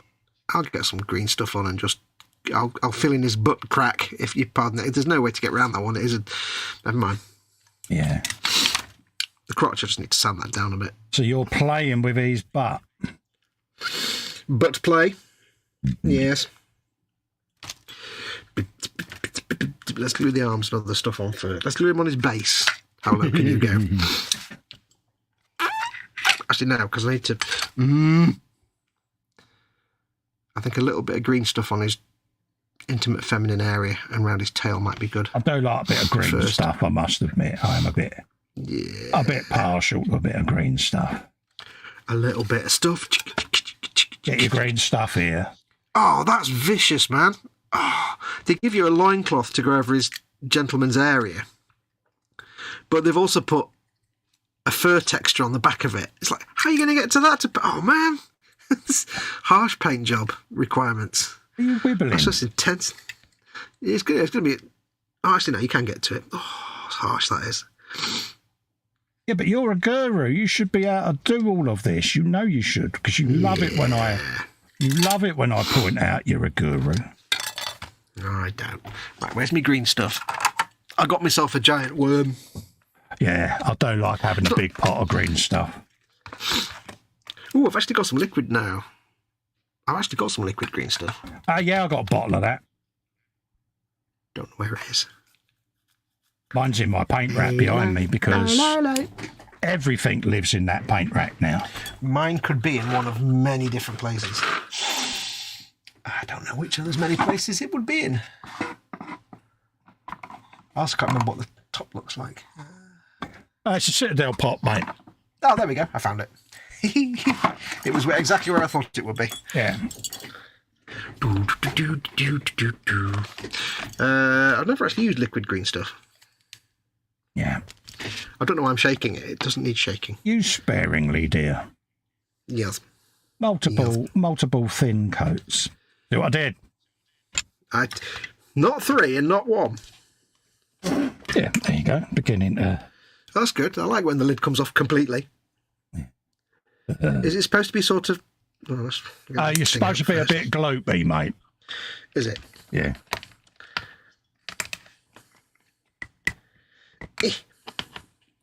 Solid? Yeah. Let's get a spudger. Let's get some spudging tools. Consistency a bit thicker than sprue goo. Okay, this may be out of date then. No, it's no different than my pot. He says looking... No, this is rock hard. Well, it's the consistency of very thick... Bit of Lamia medium in it. Should do it. Plasticine. That's rock hard, that is. Tell you what, let's just use green stuff. I think it's actually very old. I don't understand how your paints keep going off, mate. Yeah, I think this is very old, but... Jeff Candygram for Mongo has been a member for 30 months. Imminent bit of SpongeBob will be coming on your screen, Jeff. Nice. I need a small amount of water, don't I, for this? Yeah, I'm still looking for where my pot of green stuff is. Oh, there it is, right there. Liquid green stuff. There it is. Yeah, there you go. Jeff's just had his SpongeBob. No, oh, he's gone now. Yeah, there's mine.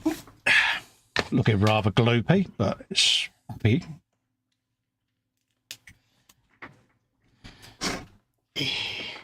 I can't remember if it's a green stuff pot that I bought or if someone sent it to me when they sent me other paints, and if it was, they were very old. So yeah, there you go. So nice and gloopy.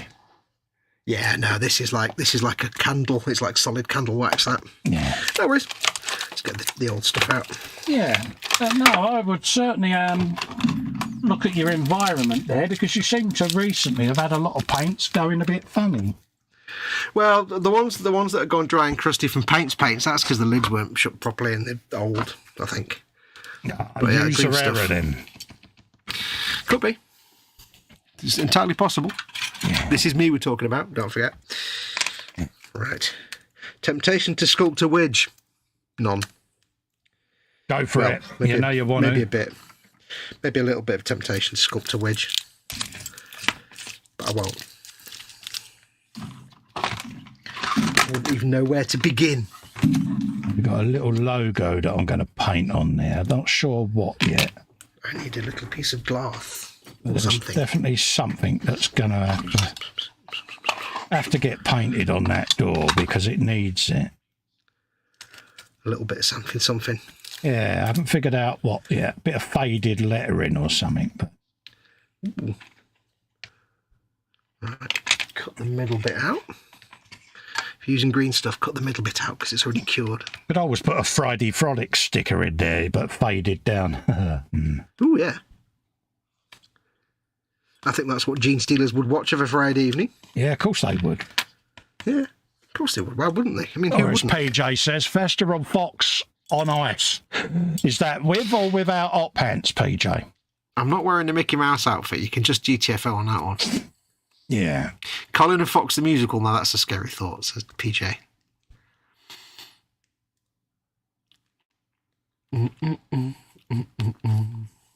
Yeah. Dude. I must admit, one of my bucket lists is to get rich. Right. That's not the bucket list thing, but it's to be wealthy enough that I can hire an exceptionally competent band that can perform ELO as good as ELO. Yeah. And then actually just like do cover versions of Out of the Blue album and the Time album. Right. I've just got to go, right on that because I've got no idea because I don't listen to them. So They're two good albums. They're only actually the two ELO albums that I like. I'd never have guessed because you've never mentioned that. Nah, I don't mention these things very often. No, you don't. You've kept it to yourself, mate. I'll give you credit for that. Space Ranger says, yeah, me too, Fox. If I could have I'd love to just, because they're just awesome albums. I'd just quite happily, listen to them for years. Absolutely. Space Ranger says, yeah, if I had the funds, I would tip you. Oh, bless you, mate. Hey, don't worry, mate. It's not a problem. There's a cost of living crisis going on out there, mate. Family first and all of that, mate. But thank you for the thought, mate. Space Ranger says, don't bring me down. I can't sing it because of copyright, obviously. I can't do the tune. I reckon he's got a Jeff Lynne wig that he wears in the bedroom when Mum is out. He gets an old cricket bat out and he does a bit of air guitar and he's there giving it the old proper Jeff Lynne. I can just imagine it. Nah. But Space Ranger is now the best person in chat because he says ELO is awesome, so he's my favourite in chat now. Oh, there you go. Yeah, it's only Out of the Blue and Time. Those two albums I love to bits. The rest of them I can take them or leave them. I've never really been listening to them. They're a bit too rock and roll, but those two albums are awesome. Oh, I've got that to go on the top there, yeah. Do first. Right, let's do some intimate gentleman's area. Yeah, Fox even is sculpting a wedge. No, I'm not doing a wedge. I'm just doing a sightly bulge as opposed to an unsightly bulge, I guess. Right, I just need to cover up the bit where I've had to glue it together and it's got a bit of a step. Absolutely. Jeff's put in a $5 super chat. Thank you very kindly, Jeff. He says, yes. Nice one, Jeff. You're a good lad. It's not true what they say about you. Yeah. I reckon you should get a free Carl Sagan quote for that. Oh, I can do that. I'll have to go and chip in for a get permanent for Fox who'll look like more like Jeff Lynne fund. I can give him more Carl Sagan. Do do do do do do do do do do do do. If I wanted to do cosplay of anybody, it'd be Carl Sagan. Oh yeah, definitely. Broker, that didn't come out right. Broker was quoted as saying, I can't do that one. The earth is the shore. I've got to get into it. Broker was quoted as saying, I would rather be a transformed ape than a degenerate son of Adam. There you go. There you go. I'll keep that open just in case. That went well, mate. I've got a sculpting tool. Look, I've got a silicon sculptularity tool. Absolutely. I'm sculpting a little triangle of pleasure. I suppose. I'm stopping now. I'm not going to use any more words because it's just going to go wrong. Yeah, I think you're going to end up digging yourself into a hole that even you can't get out of. It's going to almost be as deep as the warhammer hole that you're in, mate, because you are in the deepest of the warhammer holes, mate. Do you know, the other day when I was doing all my cleaning of my Forge World kits, I've still got loads of them, my resin kits, having a pile, I had just basically a big stack of white Forge World boxes on the table, and just seeing all those boxes in one place, it was just like major. There's something about those white boxes that just makes them enticing. Like you get a model in a box with the pictures and the box art and stuff, and it's like it's nice. But when you get that mysterious white box from Forge World, you're just like, oh mate, whatever is inside that box is the best thing ever. Resin porn, isn't it? You hear the Excalibur music, don't you? Where King Arthur's pulling Excalibur out of the stone. It's like Yeah, and you just think, and you just get a little bit of a trouser tent, and you're just like, oh. And I don't know, but I just stood there for like 10 minutes just looking at this enormous tower of white boxes and thinking, this is the best packaging ever. It's in the same way that like perfect grade Gunpla come in like just single colour boxes. It just suggests class and awesomeness. It's almost up there with the Warhammer white box, like the Stompers come in and things like that. Oh, yeah, the website only sales. Yeah. Oh. We're easily pleased, didn't we? Let's be honest. We are. What was I? What was I thinking? I can't remember now. Oh yeah. Did you know the Cromlech Stompers are actually bigger than the Games Workshop ones? Oh really? Oh, nice one. Yeah, they're all made out of MDF, aren't they? They're all like wood fibre board. They're actually bigger. Let's get a bit of acid stripe going on there. A little bit of striping. That went well. I've cleaned that up quite nicely, and it's... I mean, I'm no good at sculpting, but... Because I always wonder when you put putty on a model, how do you blend it into the plastic so it fades out? And it's like, just use one of these. It seems quite easy, actually. Look at that. I don't know if that's... It might look rubbish once it's done. But... Yes. I know what that tool's for, mate. I know, but that's what I'm saying. I never, until I got these, I was always like struggling to know how to do it. Yeah. I'm so proud of you. Brilliant. I learned a thing in my brain. Yeah, you go careful. Oh, what was that? Beep. I like the little beep. That was quite nice. Yeah. Was that your bottom? No, that was me scratching my cutting mat with a Warhammer model. Honest, gov. I can sand that down when it's dried a bit. So I've got to fill in his butt crack a little bit. Of course, he's got an unsightly gap between his tail and his butt cheek.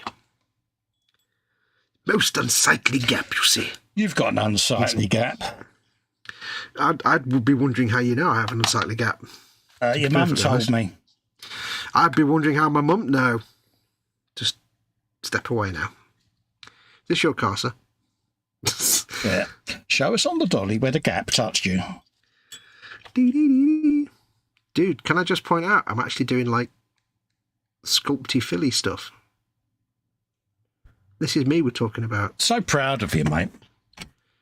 And you know why? It's because you've inspired me to do this kind of nonsense. At risk of saying the obvious, you are a GNU, though. No. I have to give full props to you. It's because of you that I've started doing stuff like this. You've given me the boost I needed, and by boost I mean kick up the backside. Yeah, despite your protestations of me trying to get you out of your comfort zone. Yeah. You have played nicely, I'll give you that. There's been resistance. I don't think it's more just like trying to get me out of the comfort zone. I think it's more just you've given me the confidence to give it a go. Yeah. You've kind of said to me, you can do it, mate. You do it, you'll be fine. You're not going to, suddenly find a green stick fracture in your right leg. You're going to be all right. Yeah, as I said to Dave, at the end of the day, it's only styrene. If you balls it up, you can just glue it back together. It's one of them, isn't it? So I have to give you props and credit where credit's due that you kind of gave me the little gentle push I needed to be able to think about doing this. I'm not saying I'm doing it well. I'm probably doing it really poorly. Don't worry about it. You're doing it. But I'm doing it. I'm doing it. I'm doing it like this. So there's a quick little hazard stripe panel gone on the door. Can't quite get around the back of his butt. But... Jeff says, how about confusion? Okay.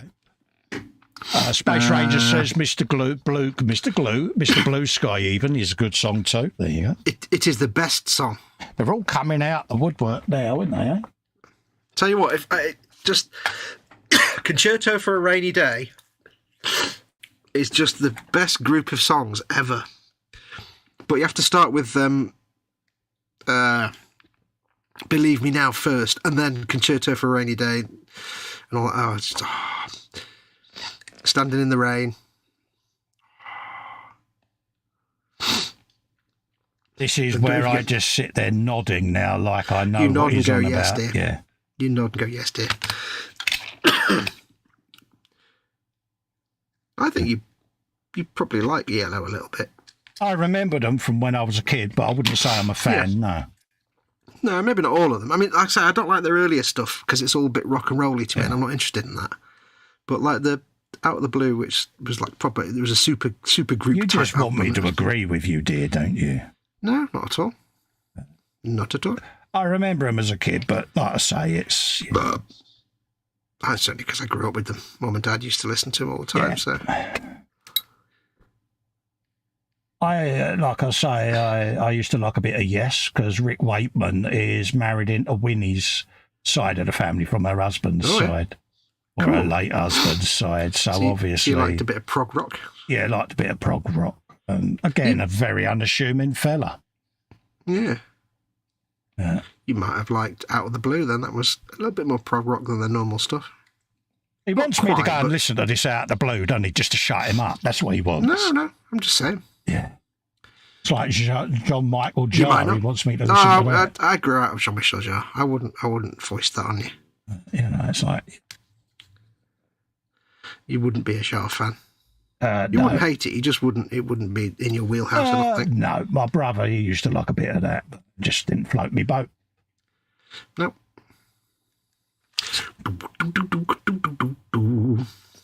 I'm sticking my tool in his butt. It has to float one's boat, doesn't it? And that's the thing with music.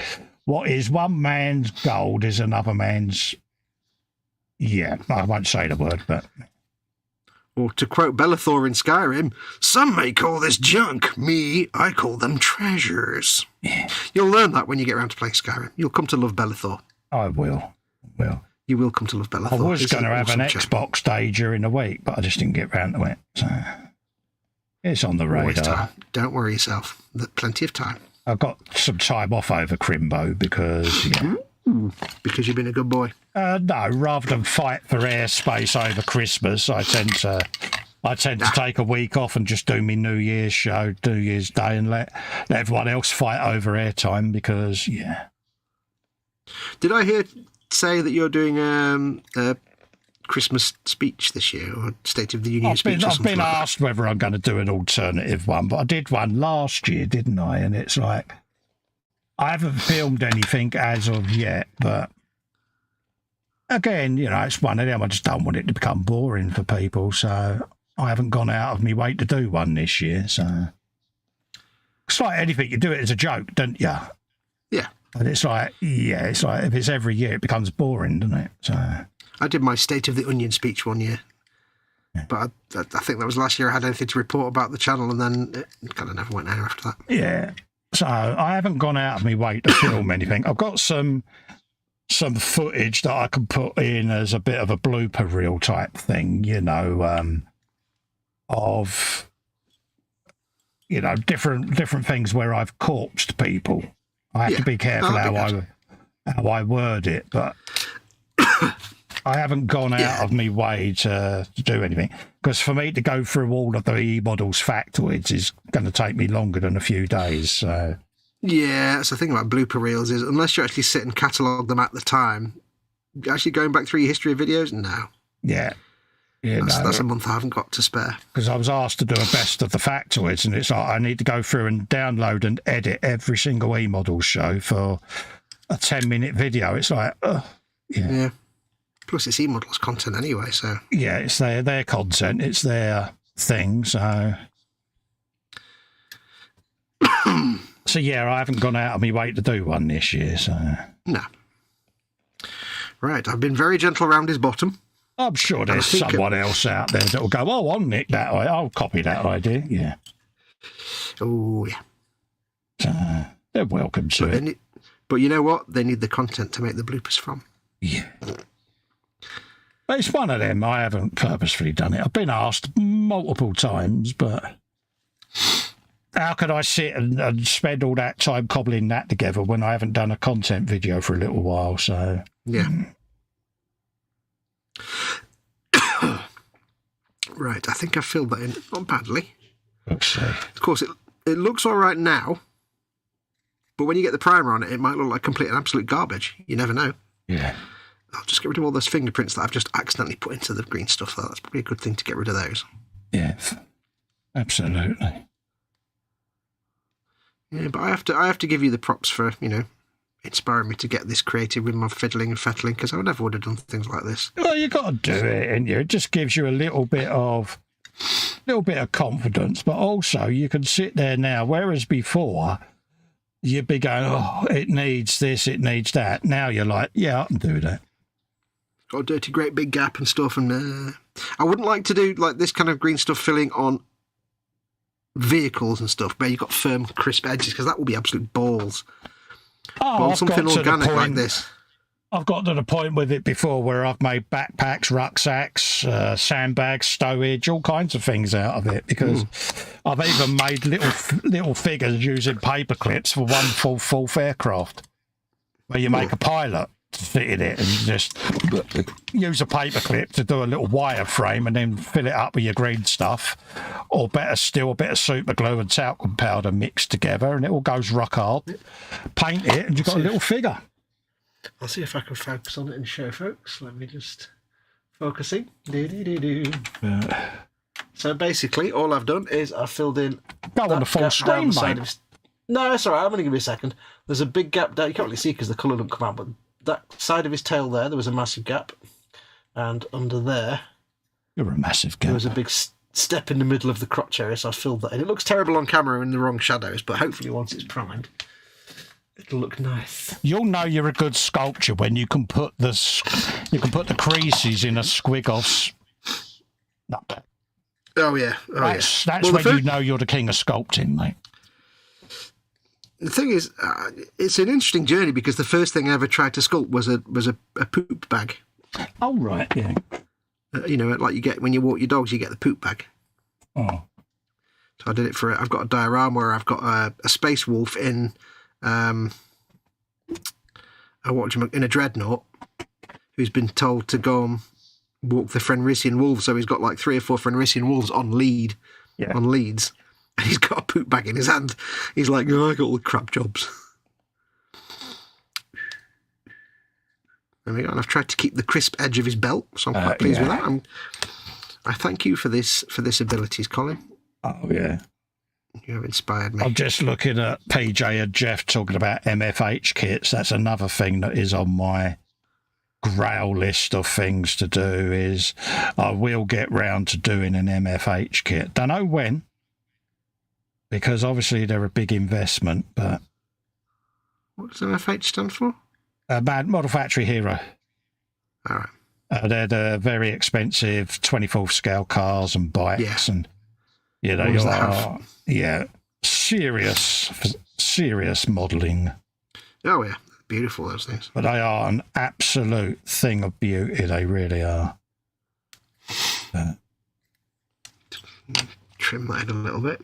I would love a go at one, but again, it's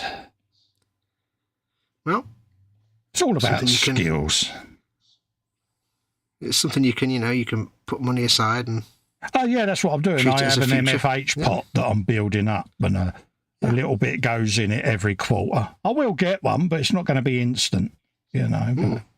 What do you think you might get? What have they got? I know they've got like the Bugatti, haven't they? They've got cars, they've got bikes. I did go on the website one night with PJ. We was in the Zoom, and I started doing a little snag list of different ones, and and then when you see how many you've put on your like list, you're like, no mortgage would be required. So, So, yeah, it's just breaking it down then and going, right, if I had to choose just one, what would it be? And I've not been able to make that choice yet, if I'm honest. No. So that's one of the things about the new Games Workshop website I hate is there's no wish list anymore. No, that's right. You can't say, oh, I fancy that, but I'm going to put it on my little wish list so I know it's... No, it's gone. Yeah.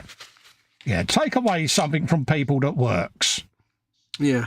Why not? It was like there was a kit I saw in a photograph, and I'm like, first of all, I spent an hour trying to figure out what kit it was. Yeah. In the photograph. And then I thought, I need to remember that kit. I'm not going to buy it now. Yeah. I want to get it in the future. So I literally had to go into Amazon, find it on Amazon, and add it to a wish list on Amazon so I can remember what that kit is in, 8 months when I want to buy it. Yeah. So annoying. I think that's... After all that sculpting, what I need to do now is glue that over that bit that I've just sculpted so you can't see it. Yeah, there you go.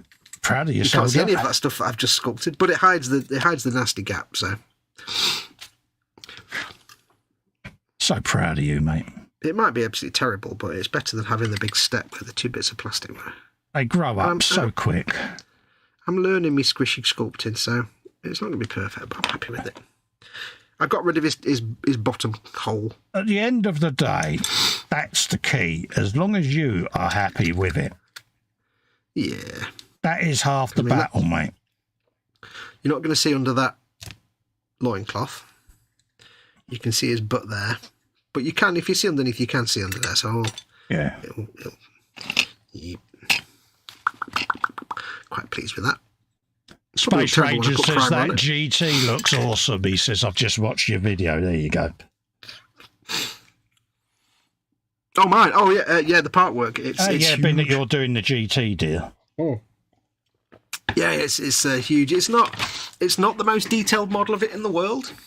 There are certainly more detailed 1/8 scale GT models, but they probably cost a lot more. But it's a power. But yeah, no, it's gorgeous. The key is you're having fun. Yeah, I'm enjoying. And the beauty with that one is it's really simple. Yeah.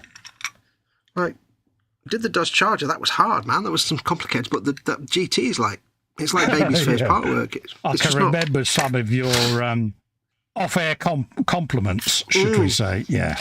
Yeah. Yeah. But the GT is it's like in 50 issues, there's very little done on it. It's like, really? Yeah. It's not that complex at all. That Dodge Charger did kick your backside a little, didn't it, in places? It did a little bit, yeah. But hey, it's all worth it. Where does this go? Is that one? That goes like that. I thought I heard going to bed noises from downstairs a minute ago. Oh, really? It seems I was wrong, as nothing's yet happened. How are we doing for the Harry? So, go until 3, if that's all right. Yeah. She might have just been raiding the biscuit barrel. It's entirely possible.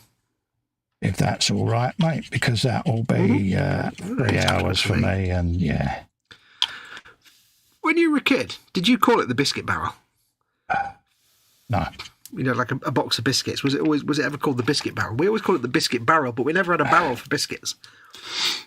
No, I don't know what we called it. I think it was just the big old Quality Street tin that me mum had back in the days where a 5-year-old child could curl up and sit in a Quality Street tin. Just saying.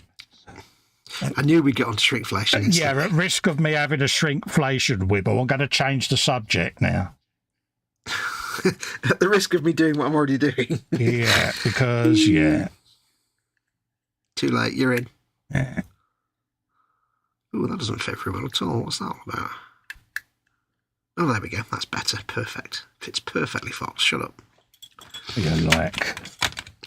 And all of this is beginning to get a big old fat Agrax earth shade of dirtiness and griminess, which will knock every bit of colour that I've done so far right back. But once you then go over and highlight it again, yeah,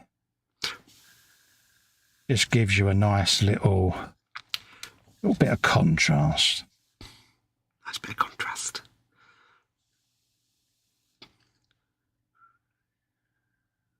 Dirty, filthy railings, because, yeah. Little bit of railings, filthy, filthy.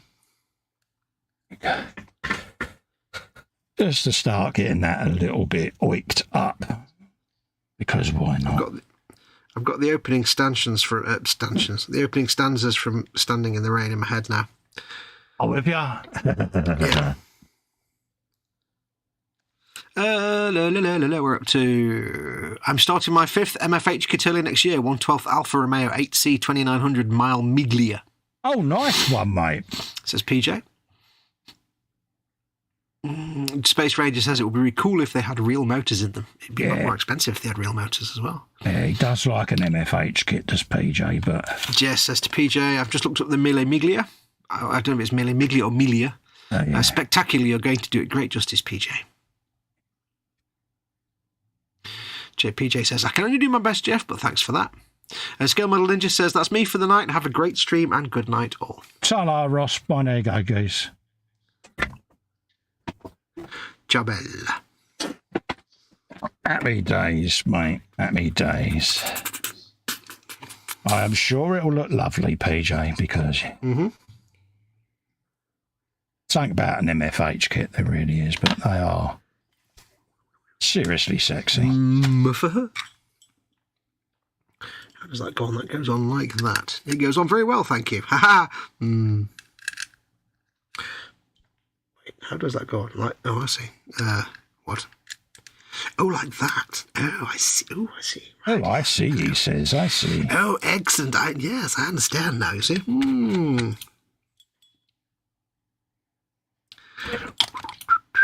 Just start. Yes, when I paint my Mortarion, I'm not going to do it all nice and clean.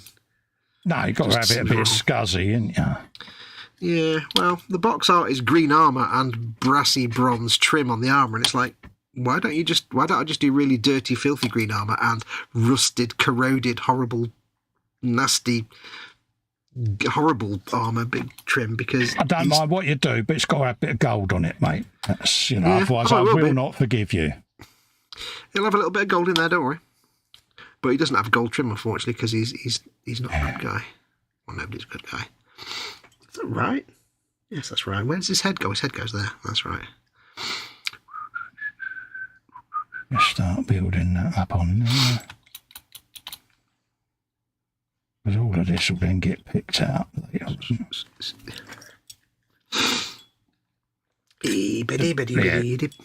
Do Rod later on. Yeah, Ron.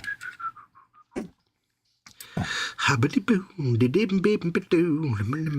all of that. Raised detail on that loin cloth. Loin. I like the word loin. Made of loin. It sounds both rude and tasty at the same time. Loin.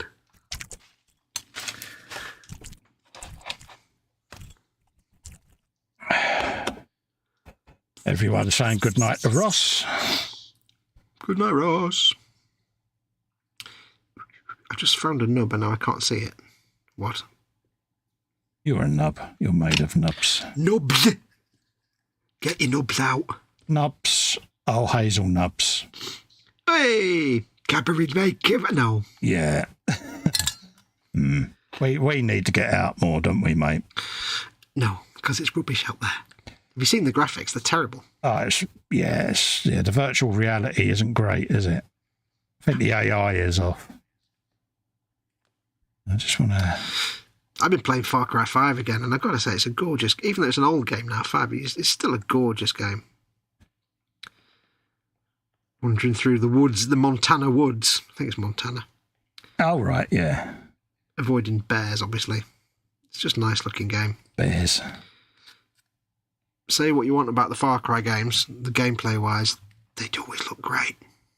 Yeah, what's your favourite? I'm torn between Far Cry 5 and Far Cry 4. Yeah. I like the bad guy in Far Cry 4, Pagamid. He's awesome. Yeah. And it's also, I won't do any spoilers, but it's also ironic. Far Cry 6, I kind of got bored. I fell off a bit. It's not too exciting. But Far Cry 5, there's something about the antagonists that I find mesmerising. Yeah. And because in Far Cry 4, it's like a small... The idea is it's a small sort of kingdom, sort of Nepalese-type country. Yeah. A bit like Tibet, with a dictator that runs it. Far Cry 5, it's in Midwest America, and it's this whole county's been taken over by a weird religious cult. Oh, right, yeah. Sort of Christian religious, fundamentalist religious cult type thing. Oh, dear. Yeah. And, but they're so captivating. You just sit there watching them in the cutscenes. It's like, this is brilliant. I just love it. They're just great. They're brilliant bad guys. But I love the gameplay loop. Far Cry is a great, for me, it's perfect gameplay loop. Oh, some of these games are second to none, aren't they? Let's be honest. Oh, yeah. I want to see how that bit drives. Because I can just sneak about, slowly take people out from a distance, sneak and stuff. It's just great. I love it. You don't have to run around and shoot everybody like a madman.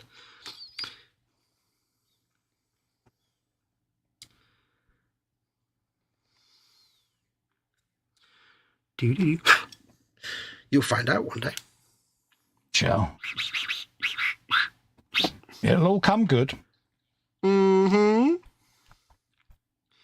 You'll meet Pagan Min and Joseph Seed and Vass and all the bad guys from the Far Cry games. Yeah, I want to try and have a couple of Xbox days over the Christmas break, just chill out, catch a few live streams that are going on, but I'm not one for streaming at Christmas now, because everyone ends up fighting over who's getting the most airtime, and I'm like, really, I can't be bothered with none of that. I have me established times, but I like to take the week off now, to be honest. Recharge me batteries. Nothing wrong with that. I'll not be fighting for airtime over Christmas. I'm sitting here fettling really carefully to make sure he's got the smoothest bit of filling around his crotch, and it's like, you can't even see it, Fox. Just walk away. You want to go feeling round his crotch? Fettling. Oh, right. I was getting quite worried then. Anyway, there wouldn't be a widge on this guy because he's a bird type dude, isn't he? So he'd have a cloaca. And I don't even know where that would be. I don't know how birds work, so... Yeah, but it's the fact that you're thinking widge. That's half the battle. My work here is done. Yeah.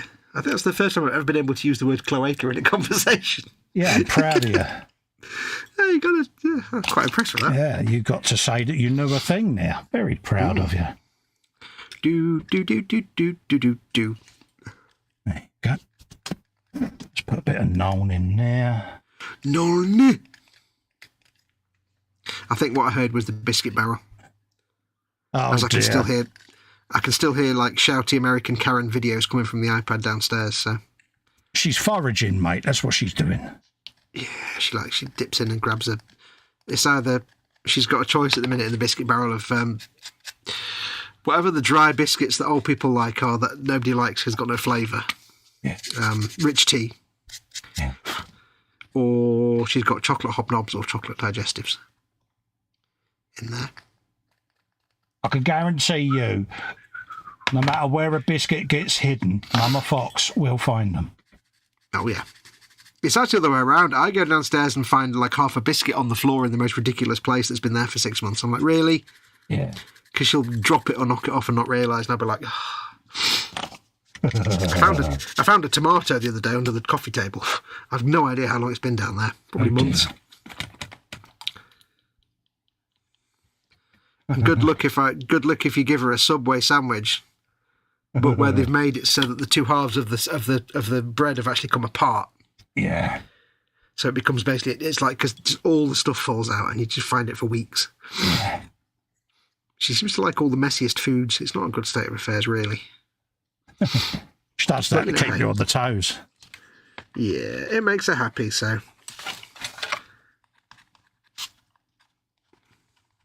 If it makes her happy, it makes me happy. That's the key. If it keeps her quiet, out of trouble, and eating. I was going to say, hold up a minute. You said your mum out of trouble.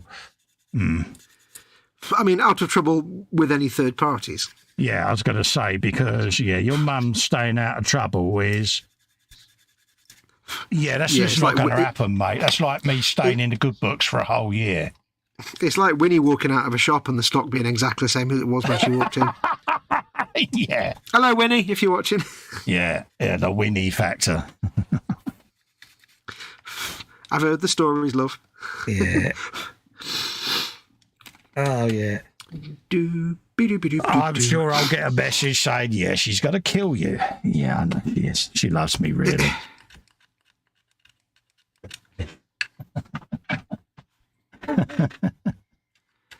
She would actually probably be quite flattered that people are talking about her. Probably. Oh, they're talking about little old me. Oh, they love She'd be me. like, how rude, they're spreading all these rumours. Oh, that's quite nice they're talking about me. Yeah, she'd be going, So how very dare you? Are you wrong? No. yeah, exactly. It's the black stripy T-shirt and the bag with swag on it, Win. That's what gave you away, love. Yeah, plus you're one of the only people in London that still drives around a Ford Zodiac. Come on. Yeah. It's a bit of a Mark giveaway, love. Transit with the sliding door open. Yeah, it's like, the police don't drive Jaguars anymore, don't you? Yeah. Scarpa, get in the Zodiac.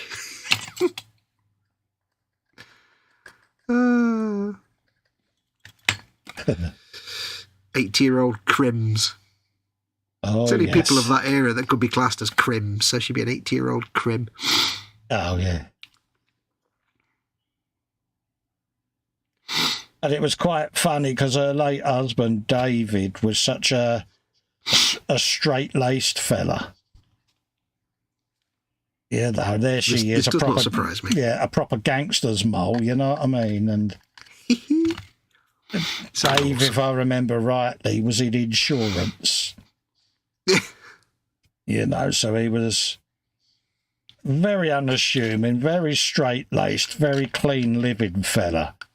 And she had more scams than her, and it's like, really? They say opposites attract, don't they? But Yeah. he used to despair of her. He'd go, God, bloody hell, why me? How did I fall into this one? Yeah. I said, yeah, How is this a thing that happened? bless him. Of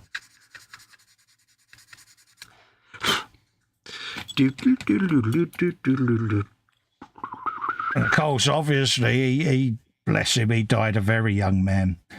And that was it almost. That was her licence then to be let loose. And it all went downhill pretty much, yeah. Oh, no. Because she didn't have Dave there to guide her. Come on, behave, be nice, be civil, be an ordinary person, Be a normal person. Yeah, his influence over her wasn't there anymore, so Yeah. Oh. she, dare I say it, went off the rails even worse, bless her, but One little old lady crime wave. yeah, because she used her excuse back then used to be, I'm a widow, and then that evolved into I'm an old lady, so yeah, bless her. Yeah, you try that one, love. Yeah. My mum always goes, yes, so am I. Yeah. It does make me wonder, right, if the police ever arrested someone like that, like Winnie, but for doing a proper serious crime, like a proper theft or something, rather than lifting something from a shop, what would they do? Because it's like, this person's in the 80s, little tiny old lady, and yet they've committed some kind of, like they've stolen a car or something, or I don't know. Well, when Hatton Garden happened, Alan rung me up and said, he said, when you heard about the Hatton Garden raid, he said, be honest, he said, did you do what I did and think your mum and my mum? I said, well, I must admit, if they had said they was looking for two old ladies, I said, then, I'd have been really worried. I said, but, it's one of them, innit? They could take that as a compliment. Oh, Win did. She saw that as a badge of honour. She went, it's a good shout, that. She said, I'm quite happy with that. Win. It's not meant that way, love. Oh, bless her. The Winnie factor.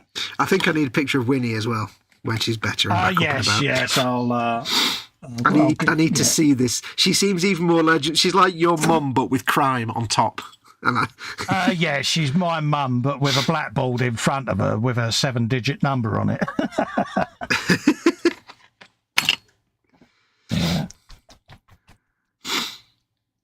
My mum always says, I was found not guilty. All right, Mum. Bless her. It's like if somebody said, if you were stood with her and somebody says to you, "What's that coin made of?" and you said copper, would she get suddenly nervous? What? Where? What? When you would, yeah, you'd hear a gulp, and then you just see a dent on the carpet Footsteps. where her feet once were. She'd be gone. Yeah. Catch me, copper! Yeah. It's a fair cop. You got me banged to rights, Governor. I actually got pulled over by the police once. Yeah. And rightly so, because I went through a red light by accident. But when I got out, I just said to the policeman, "It's a fair cop, Gov, you got me banged to rights." Yeah. I got a look. I certainly got. I mean, the fact that I got up and walked to the police. Disappointed, not very funny look off a copper. Yeah. Well, the thing is, I actually got out and walked to the police van rather than actually just let them come to me for a start. I had it with H. I got pulled up in the van, and I had the ladder on the roof. So of course, I was gunning it, proper white van man gunning it, you know. So the blues went, the copper pulls me over. "What do you think this is? A racing car?" Ellen bin Ellen shouts out, "No, it's an effing fire engine. Can't you see the ladder on the roof?" This copper, he checked every bulb, every belt, every tyre, you name it. I was like, "Cheers, love." Thanks, love. Yeah, thanks for that, Nate. You know, well, it's a stupid bloody question. Now, if it was anybody else apart from H, I think that was accidental. Well, she got tugged for not having a seatbelt on, right? Now, her response was, "Yeah, I was on the phone at the time and forgot to put it on." God. Hello. Yeah. Suddenly H is not perhaps the... Yeah, she gets flustered. Not perhaps... I was going to say, yeah, because she's always like the sensible one in your family, but maybe not all the time. She's honest. That's the thing. She's not got a lying bone in her body. Honest. So the reason she didn't have it on is because she was on her phone at the time. She was only saying it as it was, but her honesty can actually incriminate her. Yeah. Yeah, though, but yeah. I could turn around and say Fox was trying to say you're stupid and let you take the punishment for that, but... No, because those weren't the words I used. I said reliable. Yeah, but I could always get the chat to say, "Is that what he insinuated?" They'll all throw you under the bus, and I can put you in H's bad books for the entire Christmas period. See what I'm doing? But it would then become apparent that you were the one that revealed the tale of her momentary lapse with the policeman. Oh, damn it. So that you get some splashback on that. Plus, at the end of the day, I've got video anyway, so good luck with that. Slaphead. Bar steward even. No, but it would be more the case that she'd be like, "Wait, why did you tell him that? What? Yeah. You told the internet that? No, love? Yeah, he forced me to tell him. Yeah. Yeah. Getting back to Winnie. I see what you did there. Yeah. That's the best J-turn I've ever seen without an actual car. Yeah. How to do a J-turn without actually having a car. Yeah. Let's glue this gentleman to his base. How low can you go? The legend. I'm going to call him Miggly Mo, after the bird character in Star Trek Lower Decks. Miggly Mo. It's They've got got a ring, the counsellor. got a ring to it. Well, in Lower Decks, the counsellor on the ship is a bird dude. Oh right, yeah. I don't know what his species, but it's called Dr. Miggly Mo. It's Oh, like right, such a yeah. great name. Get out of bed. A little while Very longer. small attachment points. Still got a bit of a gap I'll to give fill her a in while there. longer before I start the destruction process of getting her up. I hate you. Yeah, of course you do, love. Yeah, the destruction process is destruction of Colin because he gets told off. Yeah, what'd you go and 'Cause ring you me can't up win. for? Why? Because if I don't, you tell me off. Yeah, but I was asleep. Yeah, but That's why I rang you. And then I won't ring you tomorrow night. And then when I don't ring her, it's you didn't ring me. Why? Yeah. Heads you win. Heads I win. Tails you lose. Yeah. So it's like, yeah. Very small connection points on this dude. Bless her. I'm going to sit here and hold him in place for a bit. She gives herself less and less time to have a power nap each night. It's like, that equates to an hour and a half sleep she's had. It's like, yeah. No. Space Ranger says, guys, I'm off night all. Yeah, no worries, Good mate. to see you. We're on until 3 and then we'll be calling it a night anyway. Yep. Pardon me. Do. I thought I'd just try one gun just to see what I can do with it. Yes, sir, we're gone. Jeff says, wow, does the Mille Miglia kit have wheels that must be built up spoke by spoke? Oh, yeah, I think you've got to lace them, yeah. Yeah. I remember rightly. I think they need lacing, don't they, PJ? The wheels, I think they come as separates. He'll know because he builds them. I wouldn't be surprised, to put it that way.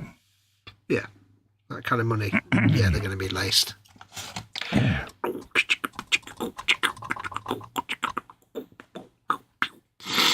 I know on the Africa Twin that Chris did, they needed lacing, didn't they? So.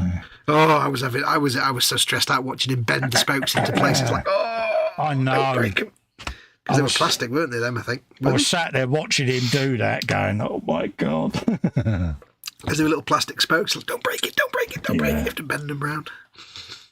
Yeah, Chris isn't very gentle-handed, is he?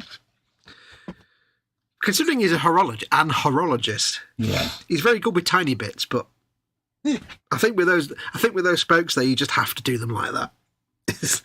Yeah, you've got to let them know who's boss, mate. Yeah. Birdie Man is sticking to his base nicely. Nice one. Bit of iron breaker, that's what I wanted. Jeff says, me and my big mouth. He says, back to 10 minutes. He says, he refreshed the stream 45 minutes ago and he's only one addy since. Me and my big mouth, he says, it's back to 10 minutes. Oh, there you go. Well, there's nothing I can do at the moment, Jeff, because I'm live, mate. I'm under command. Honestly, don't understand why that's happening to you, mate. But back in a bit. Yeah, no worries. I heard you the first time, dear. Yeah, I can't change anything because I'm live at the moment, but I shall look at the settings, but I don't understand how that can magically change itself when it's copied from all the other half-hour settings, mate. So I'm a bit confused, to be honest with you. As I was saying earlier on, are any of you others in the chat having the same problem? Because, yeah, if it's a generic, then it's obviously a YouTube setting, but if it's only the one, then obviously, yeah. Thanks for letting me know, like I say, but it is a little bit beyond me control, mate. The only other thing is I turn it off totally and then I'm making nothing. So if you want me to demonetize, I'll demonetize. It makes no odds to me.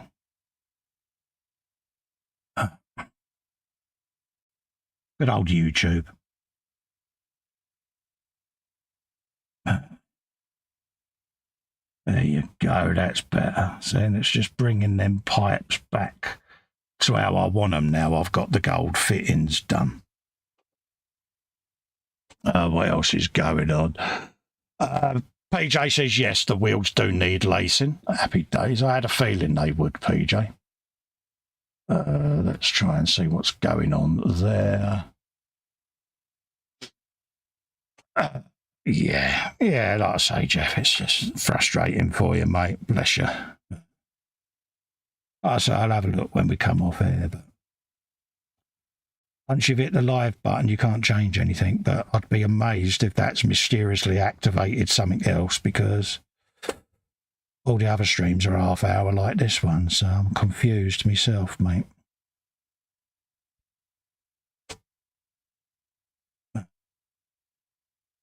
I don't know.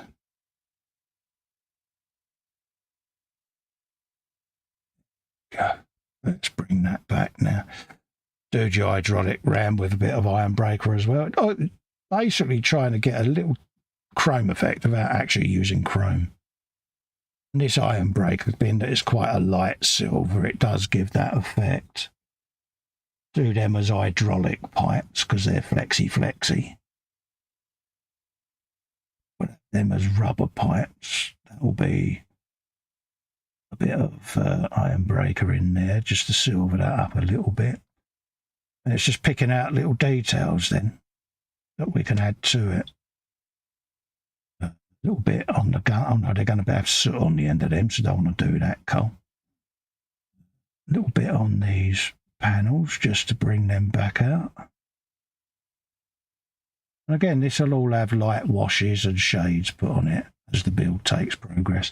But for tonight, it just let me do something with a bit of paintykins, but I honestly think I would have struggled tonight with the checkers, so apologies if you was looking forward to that, but maybe next time. And just bring out these shinier pipes again, where they go into the side of the gun. And you can pretty much do any colour you like with this. You can do them as copper, you can do them as this, as silver, but even if I was going to do copper, I would use the silver first, just to try to lighten the copper when that goes on. So it's got a little bit of a metal probe on the end there. I just want to re-pick that out. Do them black. Let's have that one as a bit of silver. I'll have a look at the chat in a sec, folks. That pipe goes up, right up under there. And a little silver canoe on there. Edge highlight that. Cut to the screw heads. There you go. So I've got known oil and a little few scratches to go on them and things like that. So. Right. Jeff says, I like the week-to-week variety in building, actually. Yeah, Jeff. I was saying earlier about this where I want to try and use the Frolic as this is what I've got on the bench this week that I've been filming, rather than trying to do dedicated builds on it, because after a few weeks I get bored, because I think other viewers getting fed up with seeing the same thing every week. You know, I don't want to do, you know, a 20-week live stream. It's like the Big Jag. I know PJ mentioned it earlier, you know, Big Jag to do, it's just saying. But could you imagine it if I was doing that as a weekly build on the live stream? You'd be there for months.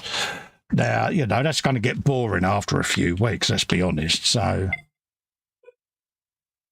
yeah, so it's going to be a bit annoying. So I want to just try to shake things up a little bit if I can, just to keep it going. So I don't want to mute just yet to ring the missus up because he's disappeared just at the right time. But yeah, it might be a little ruse so that he can see whether I'll extend the show, but I should be going off at 3 regardless, folks. So the ruse has failed, Mr. Guru, if that's what you're up to, because yeah, I shall be going off at 3 regardless, because I need to ring the wife up to get her out of bed, and I'm not going to be killed.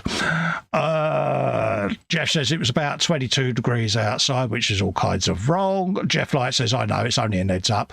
Don't demonise yourself, mate. It could be a local issue. Yeah, you know what I'm like, though, Jeff. I take it very personally because I don't want the viewers to be peed off, mate.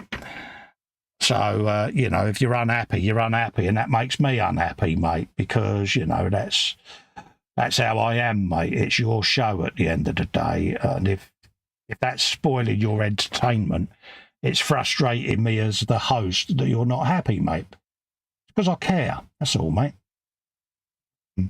But, yeah, when I set this up originally, it was 30-minute advert. That's it. You know, so you get a couple of ad breaks a show, and you'd be able to go out, make a cup of tea or do whatever you want jobs are good and everyone's happy, but for some reason you've had a bad experience today. And I take that personally, mate, because at the end of the day, I'm the host. It's, you know, I take it as my responsibility, mate. It's just how I am. Right. So we're going to have a bit of that and a bit of that. I'm going to clean my brush and start wrapping up because it's coming up to 3 o'clock. So that's what I've done tonight. I have built my Rogel Dong. It says reaching over to get it.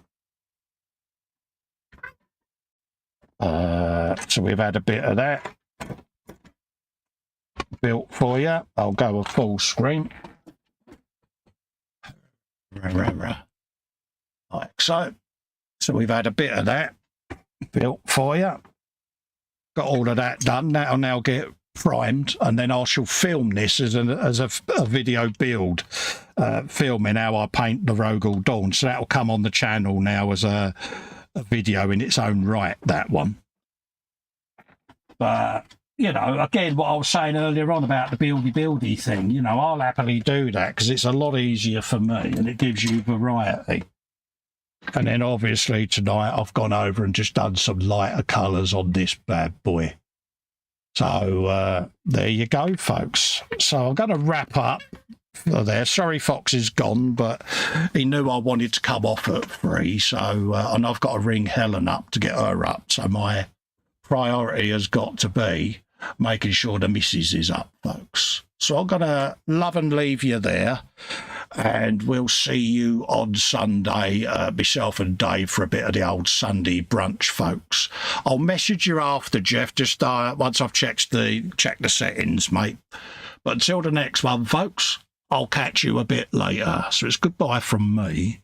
And I would say goodbye from Fox, but he's still away at the moment. So I'll see you next time, folks. Bye-bye for now. Bye.